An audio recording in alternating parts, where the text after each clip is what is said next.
Allegiance. Pledge allegiance to the flag of the United States of America, to the republic for which it stands, one nation, under God, indivisible, with liberty and justice for all. Good evening, everyone. We'll call to order the December 7th Select Board meeting to order. There's no changes to the agenda that I'm aware of. Announcements, Libby? First off, this meeting is being video and audio recorded. Secondly, we have a public information forum scheduled for the Surfside Water Main Extension Project and associated area roadway and side path projects.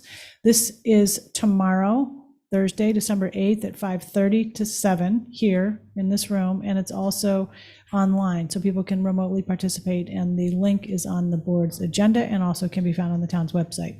We have a couple of additional announcements that came in after the agenda was posted. First off, we have a Women in Science program sponsored by the DEI office and the Nantucket Athenaeum this Friday at the Athenaeum, December 9th, from 7 to 8:30 upstairs in the Great Hall. The host is Dr. Kamal McCarthy, our town's DEI director.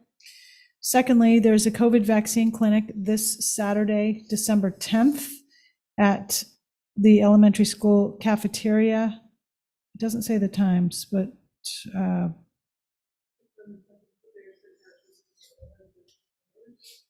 this is, I don't have a flyer for that one. I have hazardous waste collection day, the Women in Science, and it just doesn't say the time. I believe that you have to make an appointment. Am I Oh, correct? okay, maybe Right? you have to make an appointment. Yeah, and that link is on the town's website. Okay, so if you're interested in going to get a vaccine on Saturday, please check the town's website. There is a hazardous waste collection event this Saturday, December 10th as well, out at the landfill from 9 to 1, and Erica has one additional announcement. Thank you. The Surfside Sewer Project, which is not the same thing as the Third Sewer Force Main or the South Shore Road Sewer Project, is restarting for a little bit on Monday night. That's going to be night work starting approximately 4 p.m. through, I think, 2 a.m. There should be some, there might be some traffic issues, but there'll be detours. Thank you. Thank you, Amanda. Thank you, Libby. Any Select Board announcements or comments to start off the night? None? There's no follow-up comments from prior Select Board meetings. There were some comments last week, and Town Administration Libby is working on those for a response. Any public comment here tonight for items not on the agenda?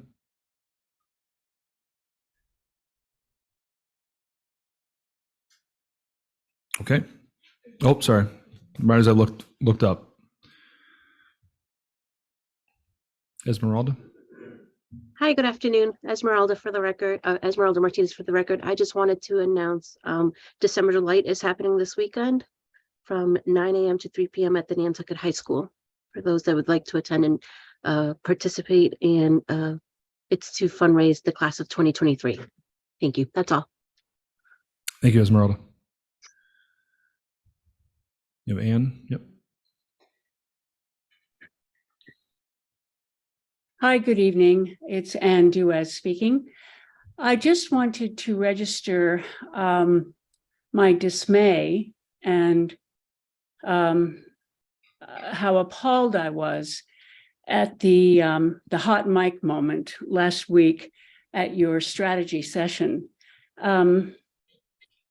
It was depressing because it was such a blatant exhibition of lack of teamwork and disdain, really, for the hard work that this select board does. I know there was an apology, but I didn't really find it terribly convincing. And I'm just wondering if the select board is planning any sort of response or censure in this circumstance. Thank you. Thank you, Ann. Any other comment tonight for items not on the agenda?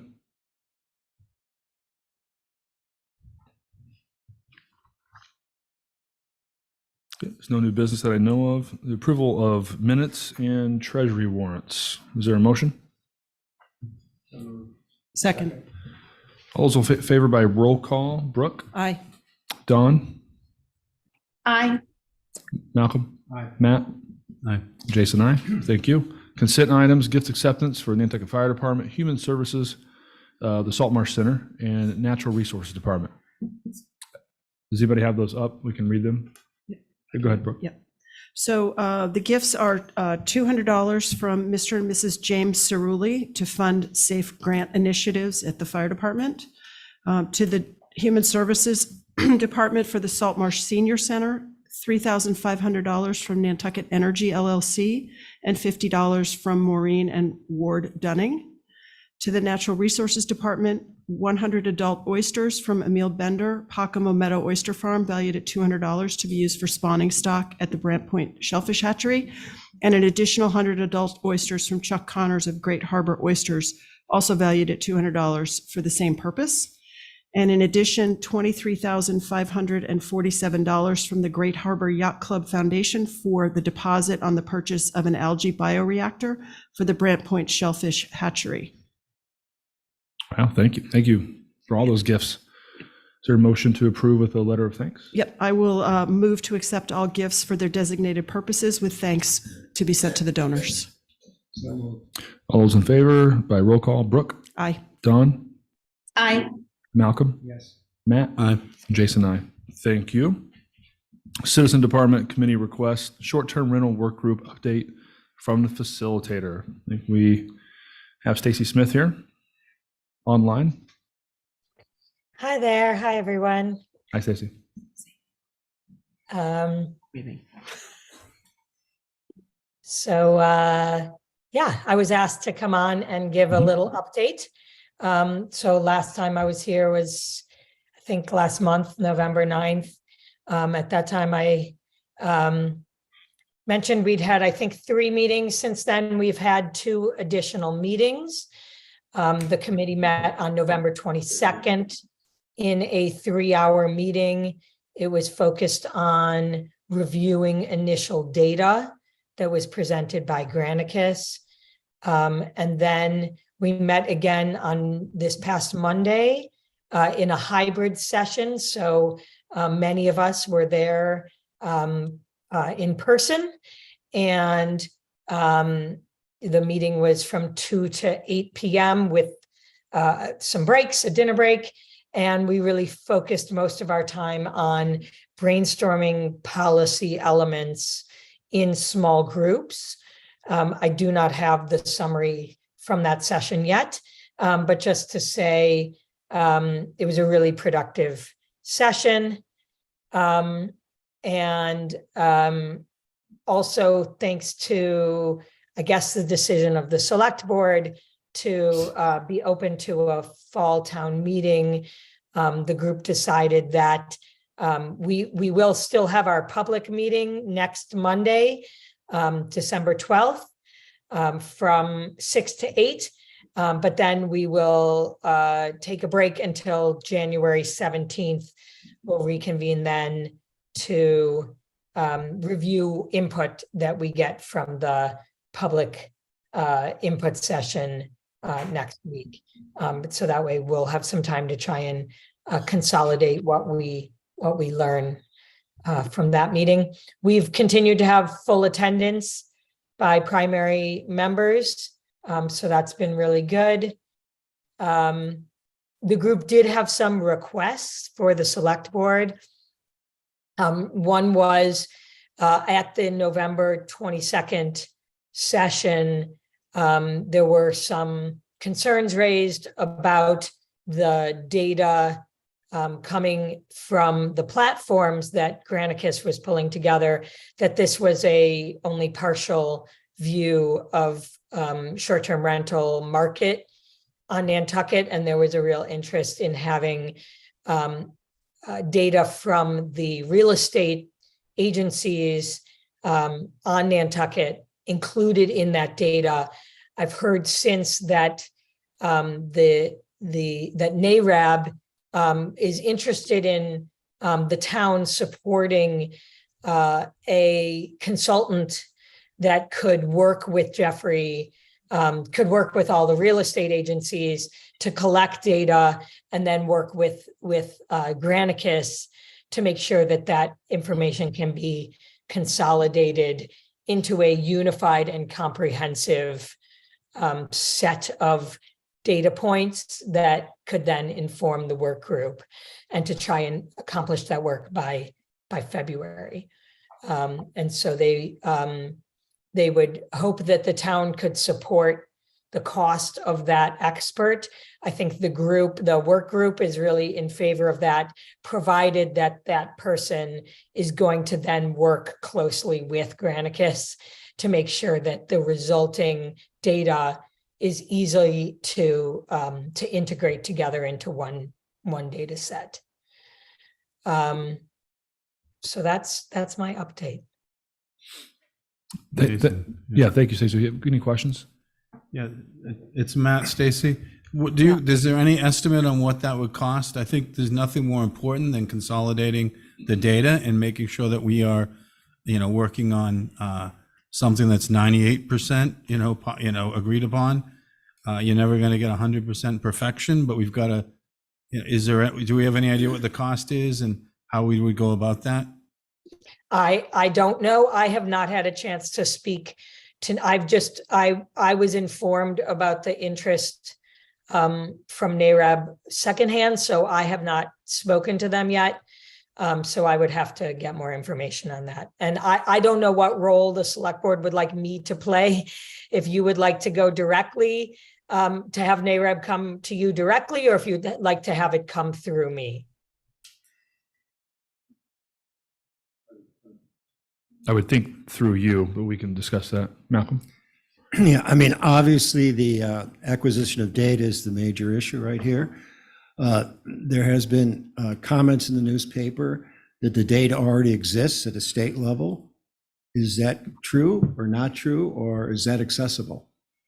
There is some data from the state registry, but it is not the full data that the data from the state registry, and I'm not the data expert here, but my understanding is that the data from the state registry is a starting point. It sort of tells you who has registered, but it doesn't tell you anything about usage, like how often any of those registered entities are actually renting their places. So I think it's helpful, but not complete data. Brooke? Yeah, my understanding is that there is no comprehensive data about short-term rentals, and it really is pulling together from a number of different sources, and then making sure they're not duplicating it, et cetera, et cetera. So I think this idea of finding someone whose expertise is in data collection and analysis is a valuable investment into the process, especially now that we've given the group more time to work. And I would be happy to coordinate with Stacy, volunteer to coordinate with Stacy on our behalf to try to work out the procurement process on that and come with a proposal. Sold. Okay. One more comment, Mr. Chair. I'm just kind of reacting to getting a consultant to consult the consultants. Seems a little deep. I've spent 50 years looking at data. I'll be glad to take a quick look at it. And I can work with Brooke before we go ahead with getting a consultant, with my advice.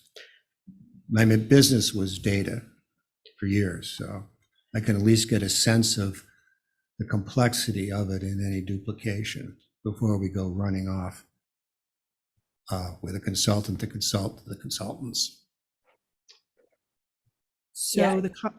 So if I may, the conversation I've had with the representative NAREB is that the data is in multiple places, multiple firms. It's making sure it's being collected properly. That's part of the work. And it's duplicative across firms as well. So, I mean, I'm not a data expert. I mean, Malcolm, if you want to take it on. Well, I think there might be, take a quick look at it, see if it's doable, but I don't know if the select board should be, even if you could do this completely, it took you 1 hour, just the optics of the select board running the data for whatever, I think you would do fine, but I think we want something we want to consider. And Libby, did we look into Granicus? Can they do this? No. Okay. My understanding, there's been some concerns about what their capacity is. They have a certain part of the data mining that they do, which is more on the online platforms, et cetera. But there's a lot of proprietary data held by local realtors that has a lot of information that also needs to be anonymized to protect the privacy of the property owners, et cetera. And so it is really about finding someone who can clean up disparate data from multiple organizations into a comprehensive data set is the conversations that I've been having. So, Well, I think if you and Malcolm can get it started, and if it looks like it's too much, then we'll have to have the consultant to consult the consultant. yeah. We'll just have to. Yeah. To use your phrase. Matt? Yeah, no, I think it's important that we are basing this on, on as much of the facts as we can. And, my concern isn't necessarily with today. Mine is, is the predictive value. Where are we going to be in 2 years, 3 years, 5 years? And if you're basing that on, sort of, if you don't have good data going back a bit to now, you don't have any idea. And so I think it's really important that this is done right, so. Dawn? I think it is going to be necessary for someone to break this down and make it cohesive. I mean, I can just an example of something that will come up throughout the data sets is what we call a co-broke lease, where it's a lease with two firms at the same time. One has the rental tenant and one represents the property. And those come up quite often. You wouldn't want to double count them. And there is a lot of personal information, addresses, tax ID numbers, social security numbers that wouldn't want to appear through any of this data. So I think to really get the picture, someone's going to have to sort through it and put it into, as you say, like data sets. So I think we are going to have to hire somebody to do this correctly. And I'd like to get a cost on what that's going to be and make sure that it's the right person who really kind of understands the Nantucket market and just vacation rental markets in general. There was something else I had thought of, but I'll come back on it. Thanks, Dawn. Matt? The data platform may have someone that can do this or may have already done some of this. I think they had worked on sort of, not necessarily from this angle, but they've worked on housing from a couple different angles. They may already have a lot of it. They might be a good place to ask. Dawn? Did you think of your... One other thing I'm interested to see is if there have been any changes in the data over the past, like 5 years. I would say as we were coming out of the recession, there may have been more people renting out homes because they were having trouble selling them. And then once we went into the pandemic, it was so many more people didn't want to rent their homes and were able to spend more time on the island for personal use. So I think that if we can go back a number of years, it'll be really interesting to see what it actually shows in terms of the trends. And then we can predict maybe better where we're going. So I'd like the short-term rental work group to determine what the scope of data is they're looking for their purposes. And then work with Brian and the procurement office to figure out what the scale of that might be and what the proper procurement process is, depending on the estimated cost. Because there are different avenues depending on. Yeah. what the cost might be. I think that makes sense. Stacy?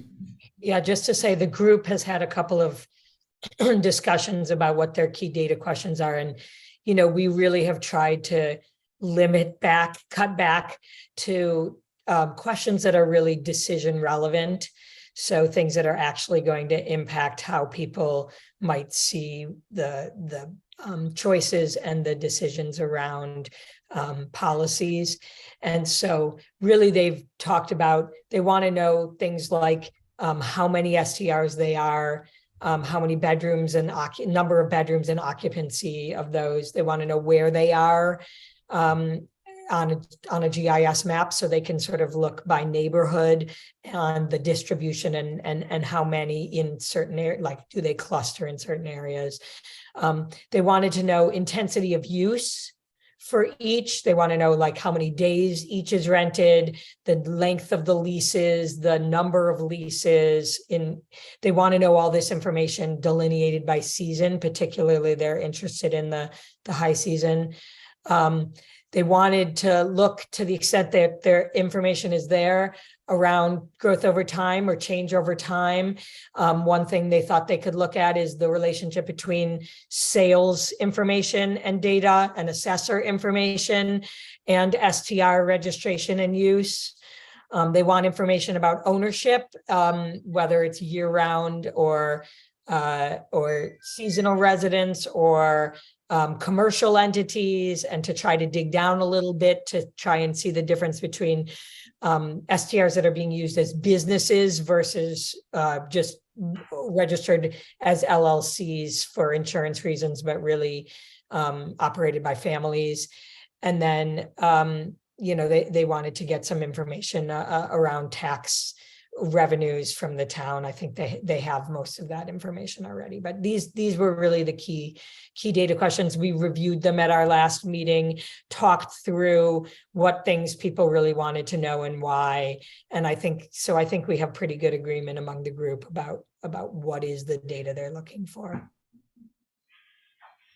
Just one more question. All those questions seem, well, I would just challenge the work group to go back and really challenge themselves to see if they really need to know the answers to all those questions.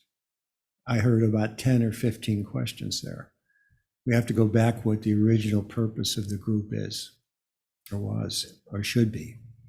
Yeah, no, I think that's totally fair. And, we sort of looked through the policy ideas, for example, that they were considering, and what data would they actually need to better understand, is this a better idea than this? So one thing they've talked about is, if they wanted to think about caps, they want to know sort of locations and size of structures in order to have a good sense of that.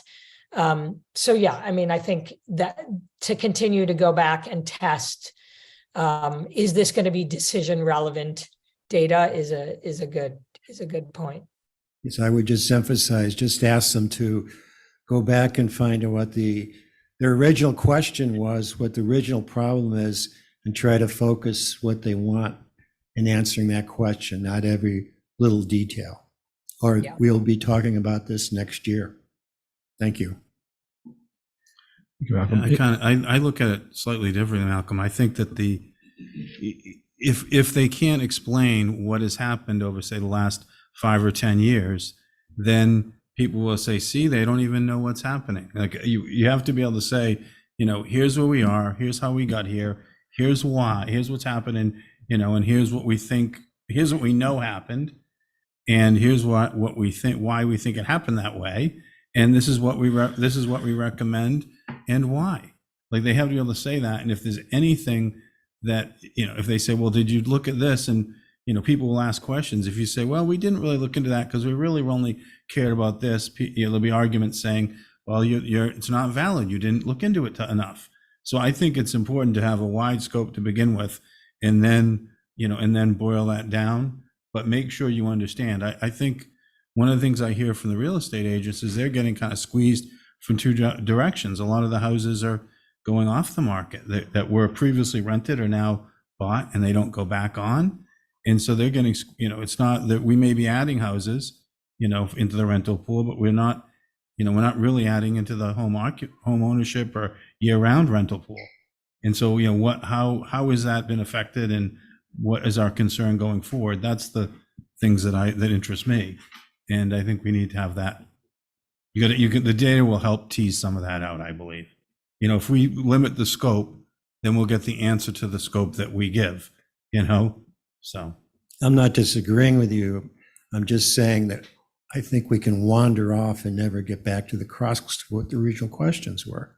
My understanding, the issue is, the basic issue is short-term rentals affecting the housing availability for year-round residents. Is that the basic question, the problem? That's one of many, One of many, so. and not the main one, Brooke.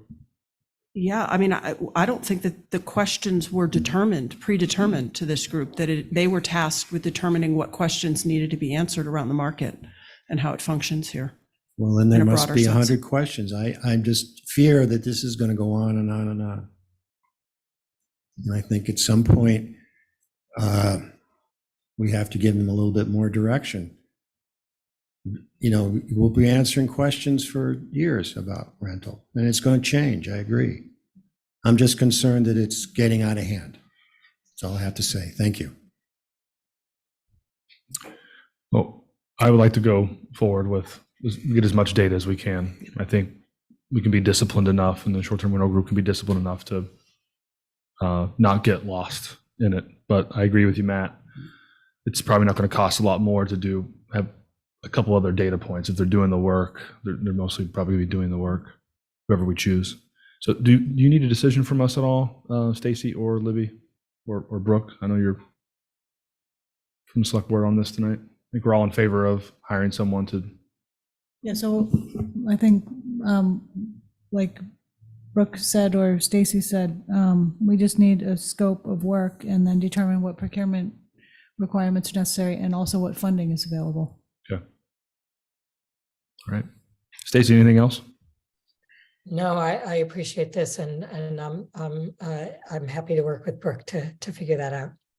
Thanks. Thanks for coming on tonight, Stacy. Appreciate it. Good discussion. All right, thanks, everyone. My only final comment, where Granicus might be helpful, they don't necessarily have the Nantucket data that the NARAB will have. And if we combine those, that's great. Where they might be able to be helpful, though, is they have a lot of experience in similar communities all over the country and what has happened there. They may be very helpful in being able to help us project, if you do this, this will happen. If you don't do anything, this will happen. I think that's where they may be more helpful. And so we don't want to preclude sort of their expertise. They're what they've seen elsewhere and what that is, done positively and negatively for other communities, I think will be very helpful once we get the data set. Yeah, they've already brought a couple of examples, and also they've really been helpful in sort of naming a lot of policy ideas, right? How might you address these things? Here's different mechanisms that have been used in different places. So I imagine they'll continue to be helpful in that way. It's interesting. Sorry, one more thing. It's interesting. There are towns near the Grand Canyon that can't field sports teams any longer because the families don't live there. A lot of them have turned into short-term rentals, and the families no longer live in Grand Valley or different towns in the Grand Canyon area. So I think that's hopefully those are the type of things we'll see. Was that really what did it, or was it something else? So I think it would be good to know. Thank you. Thank you, Stacy. I think we're good on that. Okay, thanks, everyone. Have a good night. Okay, applicant introduction, review of applications and appointments for the zoning board, harbor plan update, and tree advisory. I believe the only one we will be voting on tonight is the harbor plan update. And Dawn, you'll be texting Erica and we'll be filling them out. Yes. Is there anybody here? Yes. Can we vote on the first two? Yeah, I mean, you still have to vote on the other two, just not multiple candidates. No. So I would nominate John Brescher to the Zoning Board of Appeals and Judy Deutsch to the Tree Advisory Committee. Second. All those in favor by roll call. Brooke? Aye. Dawn? Aye. Malcolm? Matt? Aye. Jason, aye. Now the harbor plan update committee. We have 4 people remote that Okay. are, I know we've got Phil Smith, Stephen Linebaugh, Karen Beatty, and Emily Molden are all online if they want to speak on their applications.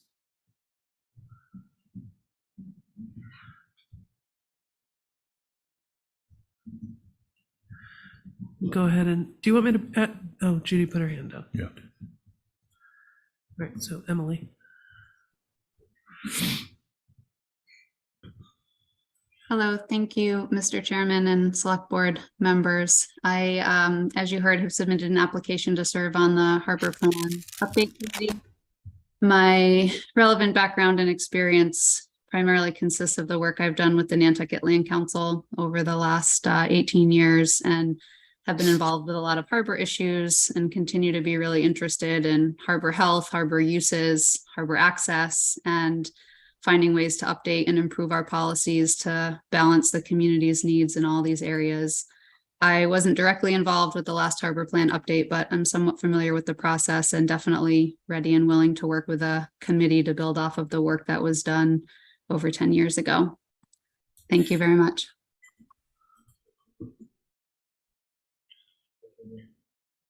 Thank you, Emily. Stephen Linebaugh. Good evening. Thank you for taking the time to hear me, and apologize for not being there in person. I know you've got a lot on your plate, so I'll try and keep this brief. A little bit of my background. I was a member of the original Harbor Advisory Committee back in the early 90s before there was an official plan, along with Dave Franzuto. I've been a Coast Guard licensed captain for the past 31 years. My livelihood for the past 40 years has been on the waters of Nantucket as a captain and a mate in the charter and sport fishing industry. I've been fortunate enough to live in a property on the harbor for 61 years, my entire life, and I've seen the changes firsthand from then to now. And I believe those years give me a great historical knowledge that I believe would be an asset to the committee. I'm happy to answer any questions, and that's all I have. Thank you, Steve.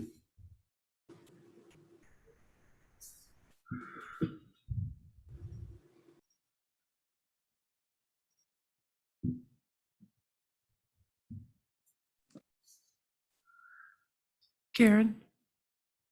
Go ahead, Karen. Yes, good evening. My name is Karen Beatty, and I'd like to thank you for considering my application for this committee. My interest in participating on this effort is twofold. On a personal level, I'm an invested stakeholder and user of Nantucket's harbors. I've lived here since 1989, and my husband, Doug, was a commercial scalper for over 15 years, and I joined him in that effort in the early 1990s. Our family has owned multiple boats based out of Pulpus Harbor, and Nantucket harbors are really our family's go-to outdoor destination on almost every weekend during the season. So these are the personal reasons that I'm interested in this. For the protection of natural resources, water quality, and ecological function of our harbors are very important to me. On a professional level, I'm an ecologist, and I currently serve as the Vice President of Science and Stewardship with the Nantucket Conservation Foundation, where I've been employed since 1992. I have over 30 years of experience in conservation, land management, and stewardship, with a particular focus on beach management and rare resource protection. As I'm sure you're aware, NCF is the largest landowner on Nantucket and owns extensive property surrounding both harbors, including the majority of Coatue and Eel Point. And as a budding landowner, we are an important stakeholder in the management of Nantucket's harbor resources. In my professional role, I feel I can provide a valuable perspective and have important information to contribute. So I'm very interested in making a positive contribution to the harbor update process, and I'm ready to work hard on this if I have the privilege of being appointed. And I thank you very much for considering my application. Thank you, Karen. Phil Smith is on. Okay. This is Phil Smith. I'm sorry I can't be with you either this evening. I reviewed the 2009 harbor plan, and there are several sections in the plan that intersect with my experience on 3 committees, Roads and Right-of-Way Committee, the Shellfish Association, and Community Sailing. Regarding roads and right-of-way, we on the committee are very involved with Chapter 91. I'm in a little subgroup of the committee trying to sort out Chapter 91 as it relates to our committee's mission. And Chapter 91, there are many references to it in the harbor plan, and I think I could be helpful to the committee in helping sort that out. Also, regarding beach access points, in the last year and a half, I've been working with Nathan Porter and the GIS slides so that we're trying to rationalize and update all the access points, and that's also something that's mentioned in the harbor plan. As it relates to the Shellfish Association, 95% of their work has been on clean water, and I've been on that committee for over 12 years. And as you may know, we were instrumental in supporting the town warrant last spring to get that passed regarding clean water. And then the third area is community sailing, and the harbor plan talks about recreational use of the water. And we certainly have experience with community sailing with that, with our program for kids at the Jetties Beach in Pulpus Harbor. And also I'm chairman of the Opera House Cup Committee. So we bringing 40 to 50 boats, visitors from off island for this regatta. The third week of August is certainly opened my eyes as to some of the things, because the harbor plan addresses that too. So I think I could be helpful. I would like to be of service if I could, and happy to answer any questions. Thank you, Phil. Erica?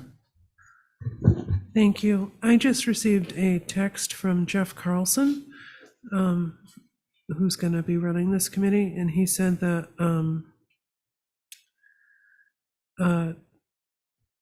well, I'm having a brain fart, sorry. That Emily Molden was already appointed today. I'm here. Right here. Sorry. I was just sitting here. So Jeff Carlson, Natural Resources Director. Erica seemed to be having trouble there, so I magically appeared. So one of the seats that was designated was for the newly formed Clean Water Coalition. And this afternoon, we resolved that Emily Molden is going to be the representative from that Clean Water Coalition. And just for clarity, we are having some trouble with the Marine Trades Association and a few sister groups. And Samantha Dennett, who's part of the Shellfish Association, part of the Marine Trades Group, is going to be taking that seat. So if that makes your decision easier, and that's one off the list. Thank you, Jeff. No, just one. Samantha's not on the list. Who's the second one besides Emily that you thought was taken off the list? She wasn't an applicant. She's not an applicant. She's not on your list. Okay. So just, may I ask, so that marine trades position is being eliminated, or No, it's no. Being filled by It's being Samantha. filled. That's what I thought. So Yeah. that's 2, okay. But you're only No. focusing on the 2 at-large seats. Correct. You don't Right. have to worry about the other ones. Right. So 4 So- choices now instead of 5. You've Okay. got Phil Smith, Got it. Stephen Leinbach, Karen Beatty, and Emily Kilvert as your applicants for the 2 seats. Great. Anybody else? Was that it? Okay.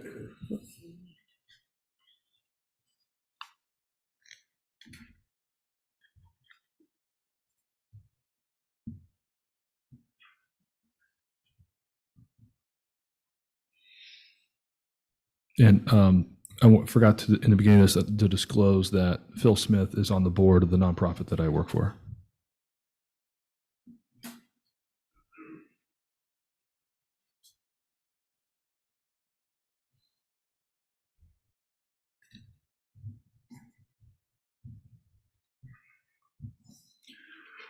And congratulations, Emily Molden.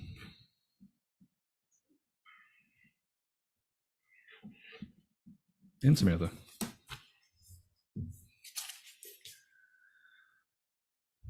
Jeff, you got a rock star team there. It's a good group. It really is. Yeah, those were 4 good applicants. Yeah, all 4 of them could have been on there. He answered my question. I was wondering if any of them would be on the Clean Water Coalition representative. They're all 4 very well qualified. Jeff? I'll just say too, for the public, while Erica's tallying, all of the meetings of the Harbor Plan Committee are obviously public meetings and people are welcome to attend. And we'd certainly, the 2 folks that unfortunately won't get on are obviously welcome to attend and provide input and be welcome. So, and that for any member of the public as well. Thank you, Jeff. We did that at BPAC for years. It was really nice to have everybody come in, and you heard from a lot of people that just couldn't vote. Erica? I have 2 slips that don't have people's names on them, so I don't know who voted for who. Come on. It's you and Malcolm. So, You got, okay, so this is you.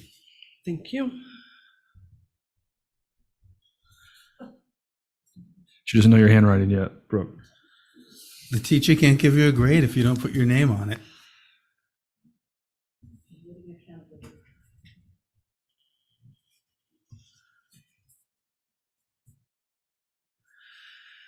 Okay.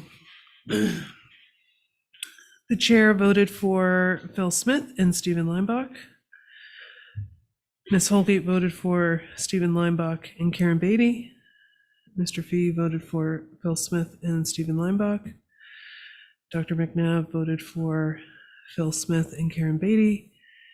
And then Ms. Moore voted for Phil Smith and Stephen Limbach. So Phil and Stephen each got 4 votes. Karen got 2, so the 2 seats are going to be filled by Mr. Smith and Mr. Limbach. Thanks to everybody for applying. What a great group. And I like having hard choices. Yes, thank you, everyone. Okay, Natural Resources Director, review of draft proposed Conservation Commission regulations. Sure. Good evening again. This is a busy section for me. So just a quick update. I know we provided a memo, so I don't want to take up too much time. But the Conservation Commission is actively going through what we try to do is regulatory updates and kind of keeping up with current practices and issues that are there. I know the memo describes that a bit, but then also addressing issues that come up in between updates for issues the commission's having or problems that need to be addressed. I think one of the big sections that's being proposed for addition this time is like guidelines for pool use and pool use in the area of wetlands. We have a number of issues with those.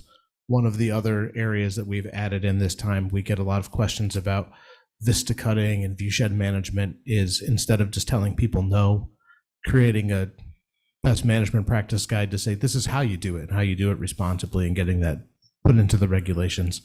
Some of the other things are obviously things like definition changes and additions for clarity purposes. One of the other big adds this time relates to integrating some of the principles in the Coastal Resiliency Plan into the current wetland regulations that are there. As the last update in excuse me, in 2013, we weren't really talking about coastal resiliency then, so kind of keeping up. And then obviously regular housekeeping things for applications and fees and those things, but I'm happy to take questions on that. The memo's pretty self-explanatory. Any comments for Jeff or Ashley? Questions? Yeah, just a couple. I guess I'm on the pool thing. It said 48 to 72 hours for chlorine pool. Is that sufficient to clear it? I'd have to look at which one, the 48 or 72 hours. I know that's notice before draining, and they have to provide a statement of dechlorination to the pool. So they would actually have to provide that test result back that it had met that standard. Right, because I know in places in California, they go 7 to 10 days, and if you do it quicker, you need to have a test done. Correct. This is just you need to let our office know that you're going to be draining your pool and how you're going to be doing it, and then obviously have that test to certify that there's no chlorine in the pool prior to it being drained. Right. And a follow-up, is there any discussion of how to properly drain a saltwater pool? And the reason I'm asking this, people think a saltwater pool is no problem. It's great. Salt water is amazing. Well, it's actually not salt water like we have in the harbor. It's using salt to form the chemical chlorine that's doing it. And some of the byproducts are forever chemicals that go into the harbor and go into the ecosystem and never dissipate, never leave. And so some places don't allow any drainage of saltwater pools.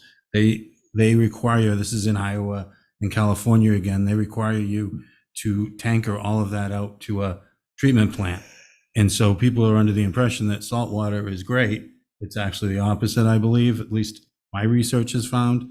And so I wonder, have you guys looked at that issue and how is that going to be dealt with?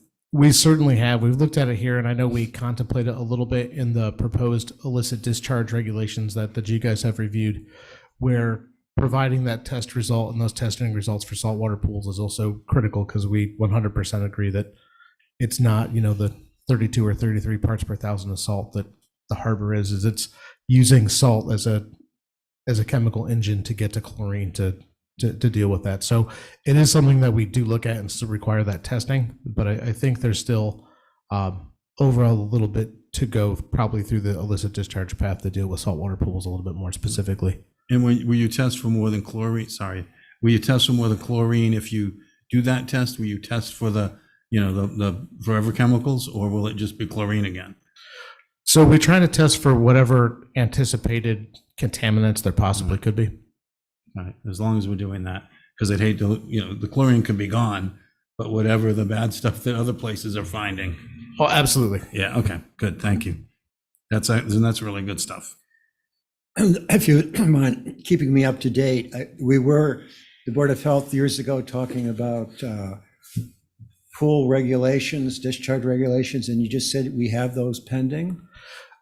We've discussed those ones previously with the select board, and they were sent back for some revisions. I think we've all just been trying to find time to bring them back through everyone's busy schedule. But those revisions, I believe, are ready to come back for further discussion when time allows. And my favorite question about regulations is enforcement. Sure. So we actually have been really lucky to add some folks to our staff, and health has as well. So I think we're feeling pretty prepared to deal with, getting these, excuse me, I'm losing my voice, dechlorination certifications in, being able to do field inspections, and get out there, because we've all added some staff to be able to do those specific inspections. Thank you. Any other comments, questions? I think just a comment. I think most of the people that own the pools, they don't want to do the wrong thing. They just want to know what the right thing is so they can do it.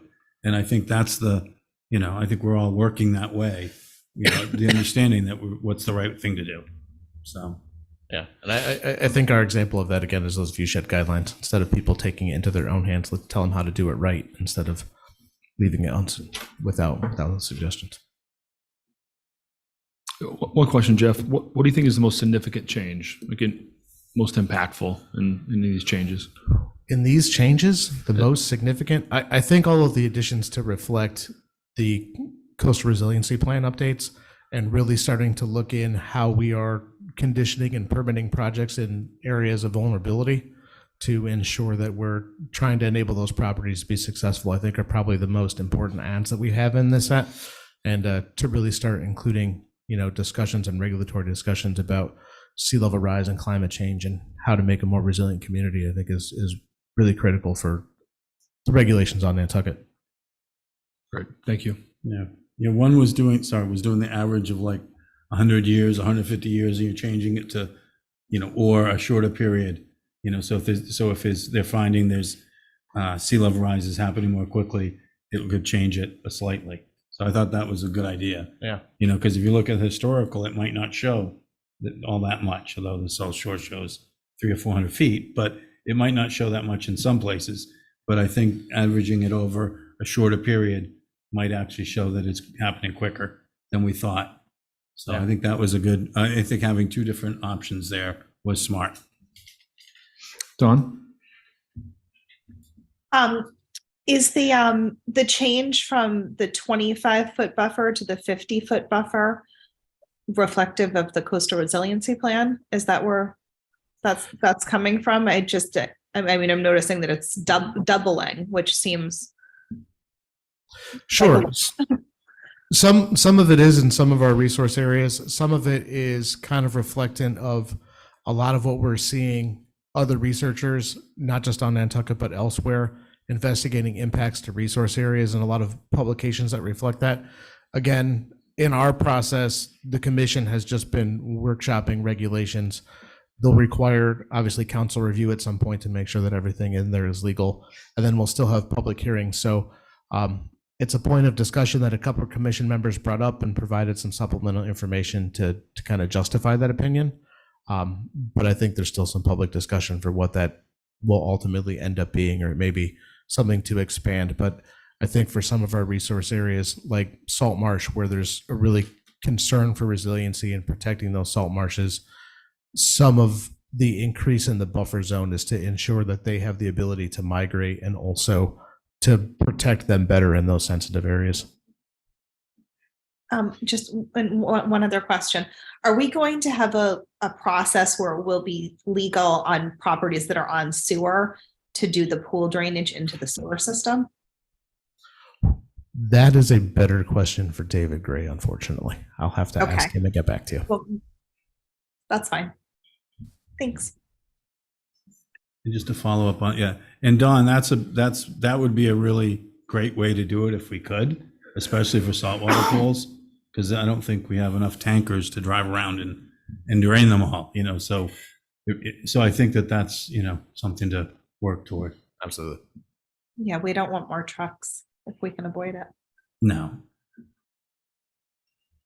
Okay. Thank you, everyone. Thank you, Jeff. Thank you. Thank you, Ashley, for being here. Yeah, my only other comment is I think it didn't, that 25 foot or 50 instead of 25 didn't directly come from coastal resiliency. We haven't made those recommendations, but I think one thing to think about is the first step of sort of retreat is to stop going forward. So we've got to stop moving, building in these sensitive areas and encroaching on the sensitive areas. There's going to be a lot of these areas are going to need to expand to accept water in the short term, and the long term we will have to move out of certain areas like Grant Point. And so the more we build there and harden it, et cetera, now, the harder it's going to be in 10, 20, 30 years.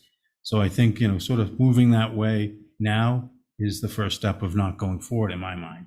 But it's going to be, it will be a little tricky, I believe. So the public hearings will be interesting. Thank you, Matt. Thank you, everyone. Moving on to public hearings. This is a public hearing that's continued from November 30th. This is for the determination of the tax allocation by classification. Are we doing this, or do we still do to push it to another week, Brian, Rob? No, we're doing it. Okay. I knew it was kind of up in the air last couple of days. Yeah, no, I apologize for that. This time of year, it comes down to a lot of things sort of happening at once, and some of those things depend on other things. So it's sort of crunch time for us. But let me get into this real quick here.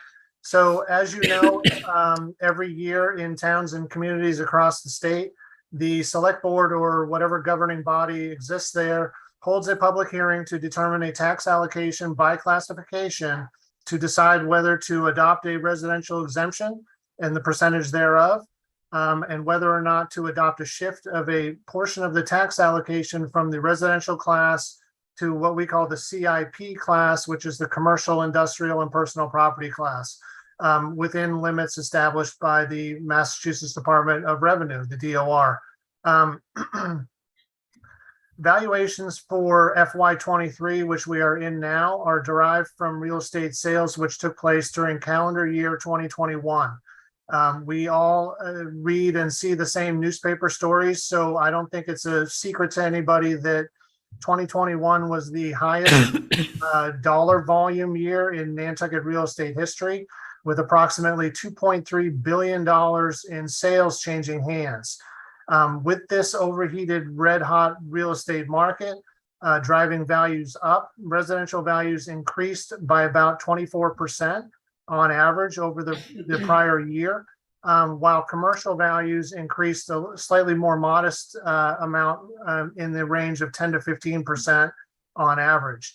These are just averages, and individual property values may increase or decrease at different rates. So I'm just using averages.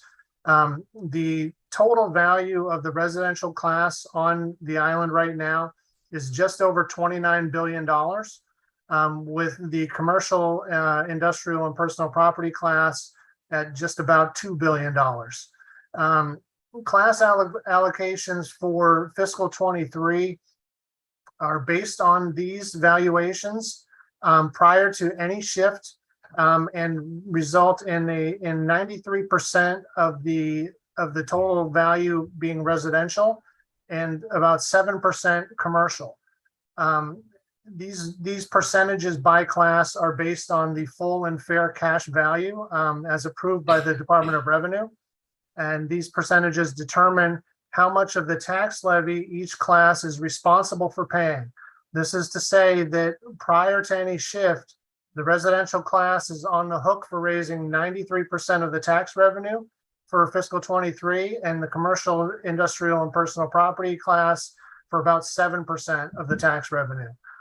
So using last year's allocation scenario with a shift of 1.7 to the commercial side, the new class allocation percentages of the tax levy, which each class would be responsible for, would shift if you adopt this shift from the 93% to 88% on the residential side, and then from 7% on the commercial side up to about 12%.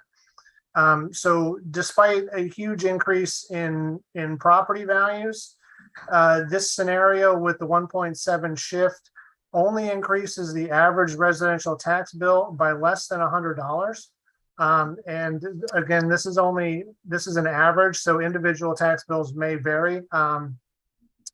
The 1.7 shift actually decreases, Matt will love this, the average commercial tax bill by almost $1,000. So if we don't change the allocation that we had last year and the shift that we had last year, the commercial average commercial tax bill actually decreases, and the average residential actually increases slightly. So typically, as values increase, this is just a little refresher for y'all. Typically, as values increase, the tax rate decreases.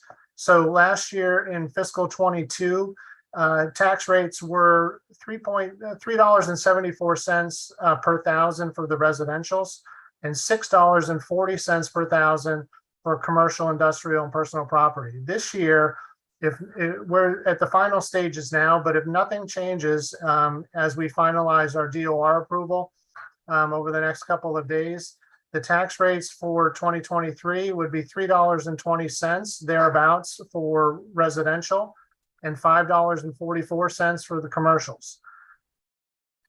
So in addition to the shift, you all also have to decide on the percentage of the residential exemption. The residential exemption last year was 25% of the average residential value. And what that does is, so we calculate the average residential value. This year, it's just under 2.7 million. That includes vacant land. So it's not necessarily a representative of individual residential properties, but it's an average. And so last year, the 25% was 541,000. This year, if we stick to the 25%, the 25% of the 2.7 average residential value is about $670,000. So that is the amount with the exemption that comes off of a property that has qualified for the residential exemption. Excuse me, let me shut the door here. Hold on one second.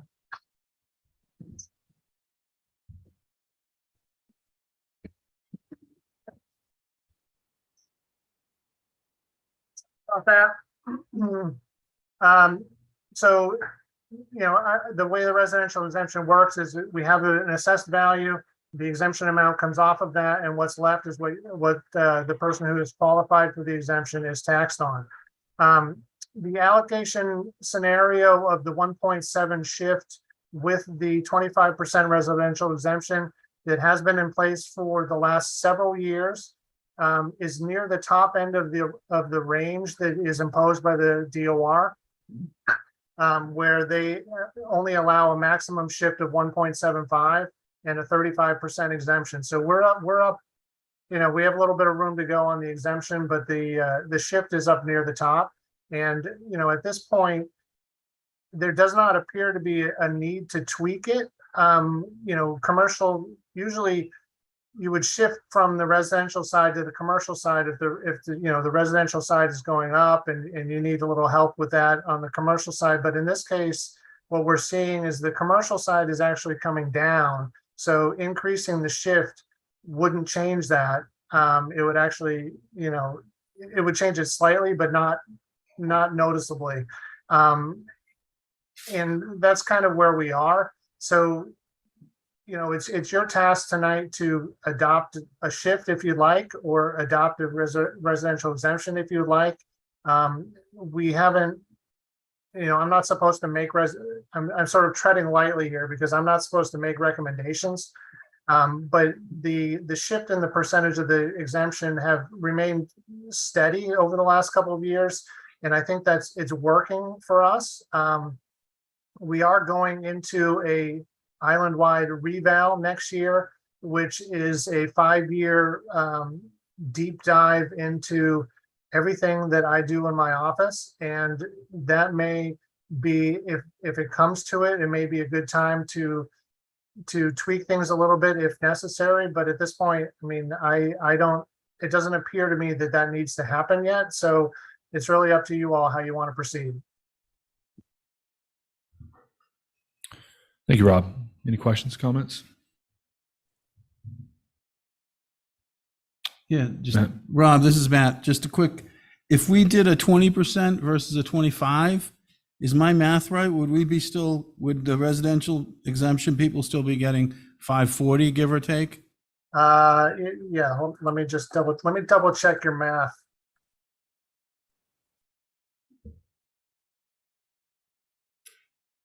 And while he's looking, the reason I'm asking that is Yeah, that's correct. If it's going to go from 540 to 670, I think the residents, this is really important to have when in a few years, when we have as much, as much capacity to give the residents an exemption once we start having to charge more for overrides. And so if we could actually give the same amount, you know, 540 in a dollar amount, and have more percentage for future years, that might be something to think about this year or next year. I think, and that's why. So you're saying that's about, if it was 20 versus 25, would be the same as last year, approximately, right? Approximately. It would change the tax rate a little bit, but because what the exemption only affects what happens in the residential class. So when you adjust the exemption, it's absorbed by it's absorbed by the entire class. So the tax rate actually shifts a little bit. So I mean, we can adjust it if that's the way you want to go. And I'm not saying we necessarily have to do it now, but I think it's something to think about. I served on a board with someone who wanted to always give the residents the maximum, and I think that would be a mistake, because then when you had overrides, et cetera, you would have no ability to adjust. And people would be used to getting 800,000 off their taxes, and you'd say, well, sorry, you're still going to get 800, but now we're going to raise your taxes. You know, so I think there's a way to be conservative about it and still be fair to people. You know, I'm happy, Rob, with the way it is this year, but I'm just putting that out there for future. I think, you know, it's sort of like giving people a raise. Once you give a raise, it's hard to go back. Once you give someone 600,000 off their taxes, it's going to be hard to go back later and give them and say, well, we're going to take that away. You know, so I'm sort of saying, so I'm looking at it sort of from that perspective. I do like we hear a lot of people talk about, well, our rate is low. You know, our rate is higher somewhere else. The rate doesn't really matter at all. It's how much you have to pay. You know, the rate, it's a math equation. So I'm glad that you brought that up, Rob, because it really is. As our values go up by our math equation, the rate is going to go down. And so that really, to me, that doesn't say it. It's what do you pay and what is your ability to pay that. So. Thank you, Matt. Dawn? I would be in favor of leaving everything the same right now. I think that it makes sense. And I know that we've been hesitant to go above the 25 for many of the reasons that Matt just mentioned. But I wouldn't want to go down this year. And I don't think Matt was saying that he really wanted to go that direction anyway. I mean, I want everyone else to have a chance to talk, but I would be in favor of making a motion to keep the shift and the exemption the same. Yeah, just a quick point of clarification. So the 670,000 or the even the 540,000 exemption last year, that's about $2,000 in tax money that, you know, if you start people get used to that who are receiving the exemption. So if we start tweaking that, that causes some other problems with, you know, escrow payments and things like that. So it's kind of a tricky situation to start fiddling with it, but you know, again, that's up to you all.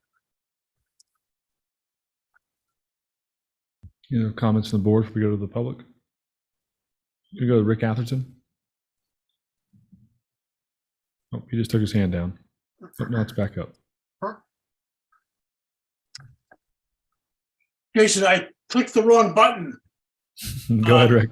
Thanks for recognizing me. You know, Mr. Fee and I have had some differences on this for many years, and I think the shift change, when it was made several years ago, to tone down the shift from, I don't know what the numbers are, 1.75 to 1.7, was unnecessary. The reason that I heard at the time was that people were hurting in the downtown commercial district. And I think all we have to do is drive through. I don't think people are hurting at all. And I support the maximum shift that you can make. I understand Mr. Randy's recommendation, but I think that's not recognizing reality. And the commercial district downtown can afford to pay those taxes. I think you ought to also consider increasing the residential exemption. I've been concerned over time about that, but I think with the changes in the marketplace, I think that's appropriate. Thank you. Thank you, Rick. Brooke? I'd like to ask a question. When we're talking about commercial property, if we're talking about employer housing, that is considered commercial? It depends. In some cases, yes. In some cases, no.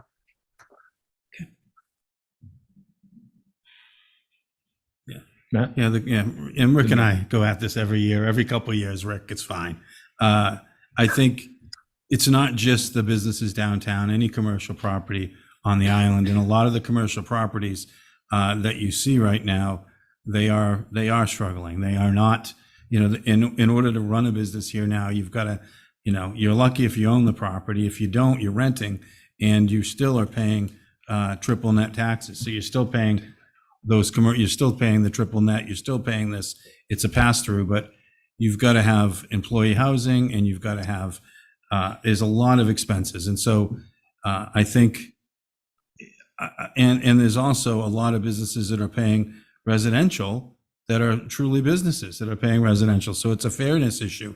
If you're running a, you know, sort of a rental house, and it's competing with the inns and hotels, the inns and hotels are paying almost twice as much on their tax rates than places that they're competing with. And so I think, so the fairness issue, I look at it that way. We didn't, you know, completely go flat. We went to 1.7, you know, so we tempered it a couple of years ago.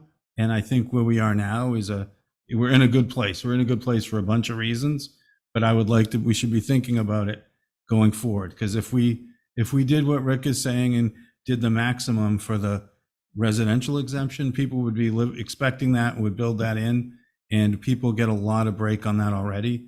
And I think we really need some leeway when we start to have some of the huge capital come over.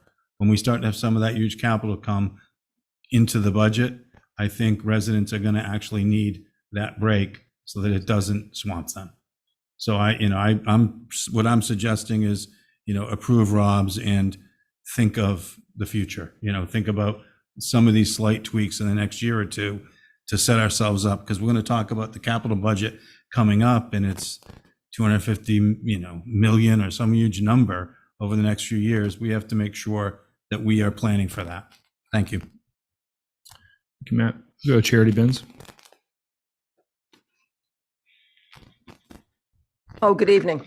Following up on what Matt just said, I wonder if it might be appropriate for the short-term rental work group to configure or come up with some kind of data or analysis about what the shift would be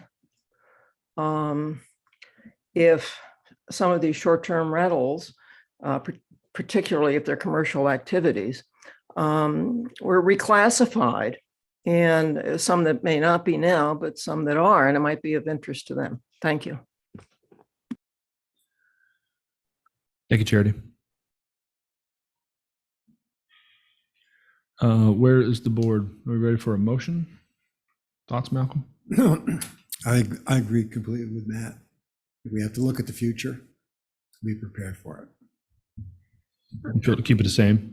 Yes. 25, 1.7. Yes. I think Donna's there. I'm there. I'm there. Brooke. Hold a little powder. Mr. Chairman, if I may, Sure, John. this is a public hearing, correct? So you should, if the public has finished speaking, you should close the public hearing. Thank you, John. Motion to close the public hearing. All those in favor? Brooke? Aye. Don? Aye. Matt? Aye. Malcolm? Aye. Jason, aye. Thank you, John. And a motion? A motion to keep the shift at 1.7 and the residential exemption at 25%. Correct? Yeah. Second.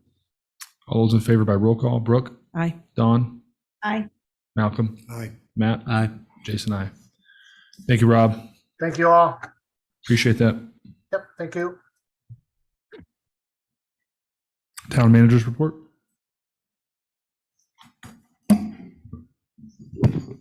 I think we have Assistant Finance Director Sue Carmel and/or the Finance Director Brian Termit on to take us through where we are currently with fiscal '24 capital project requests.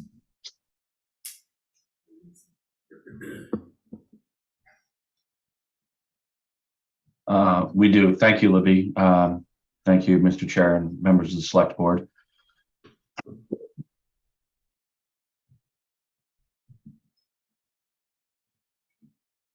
So tonight we'll kind of give you a brief update of where we are with capital in the process and notate some changes that have occurred since the last update that we presented to you.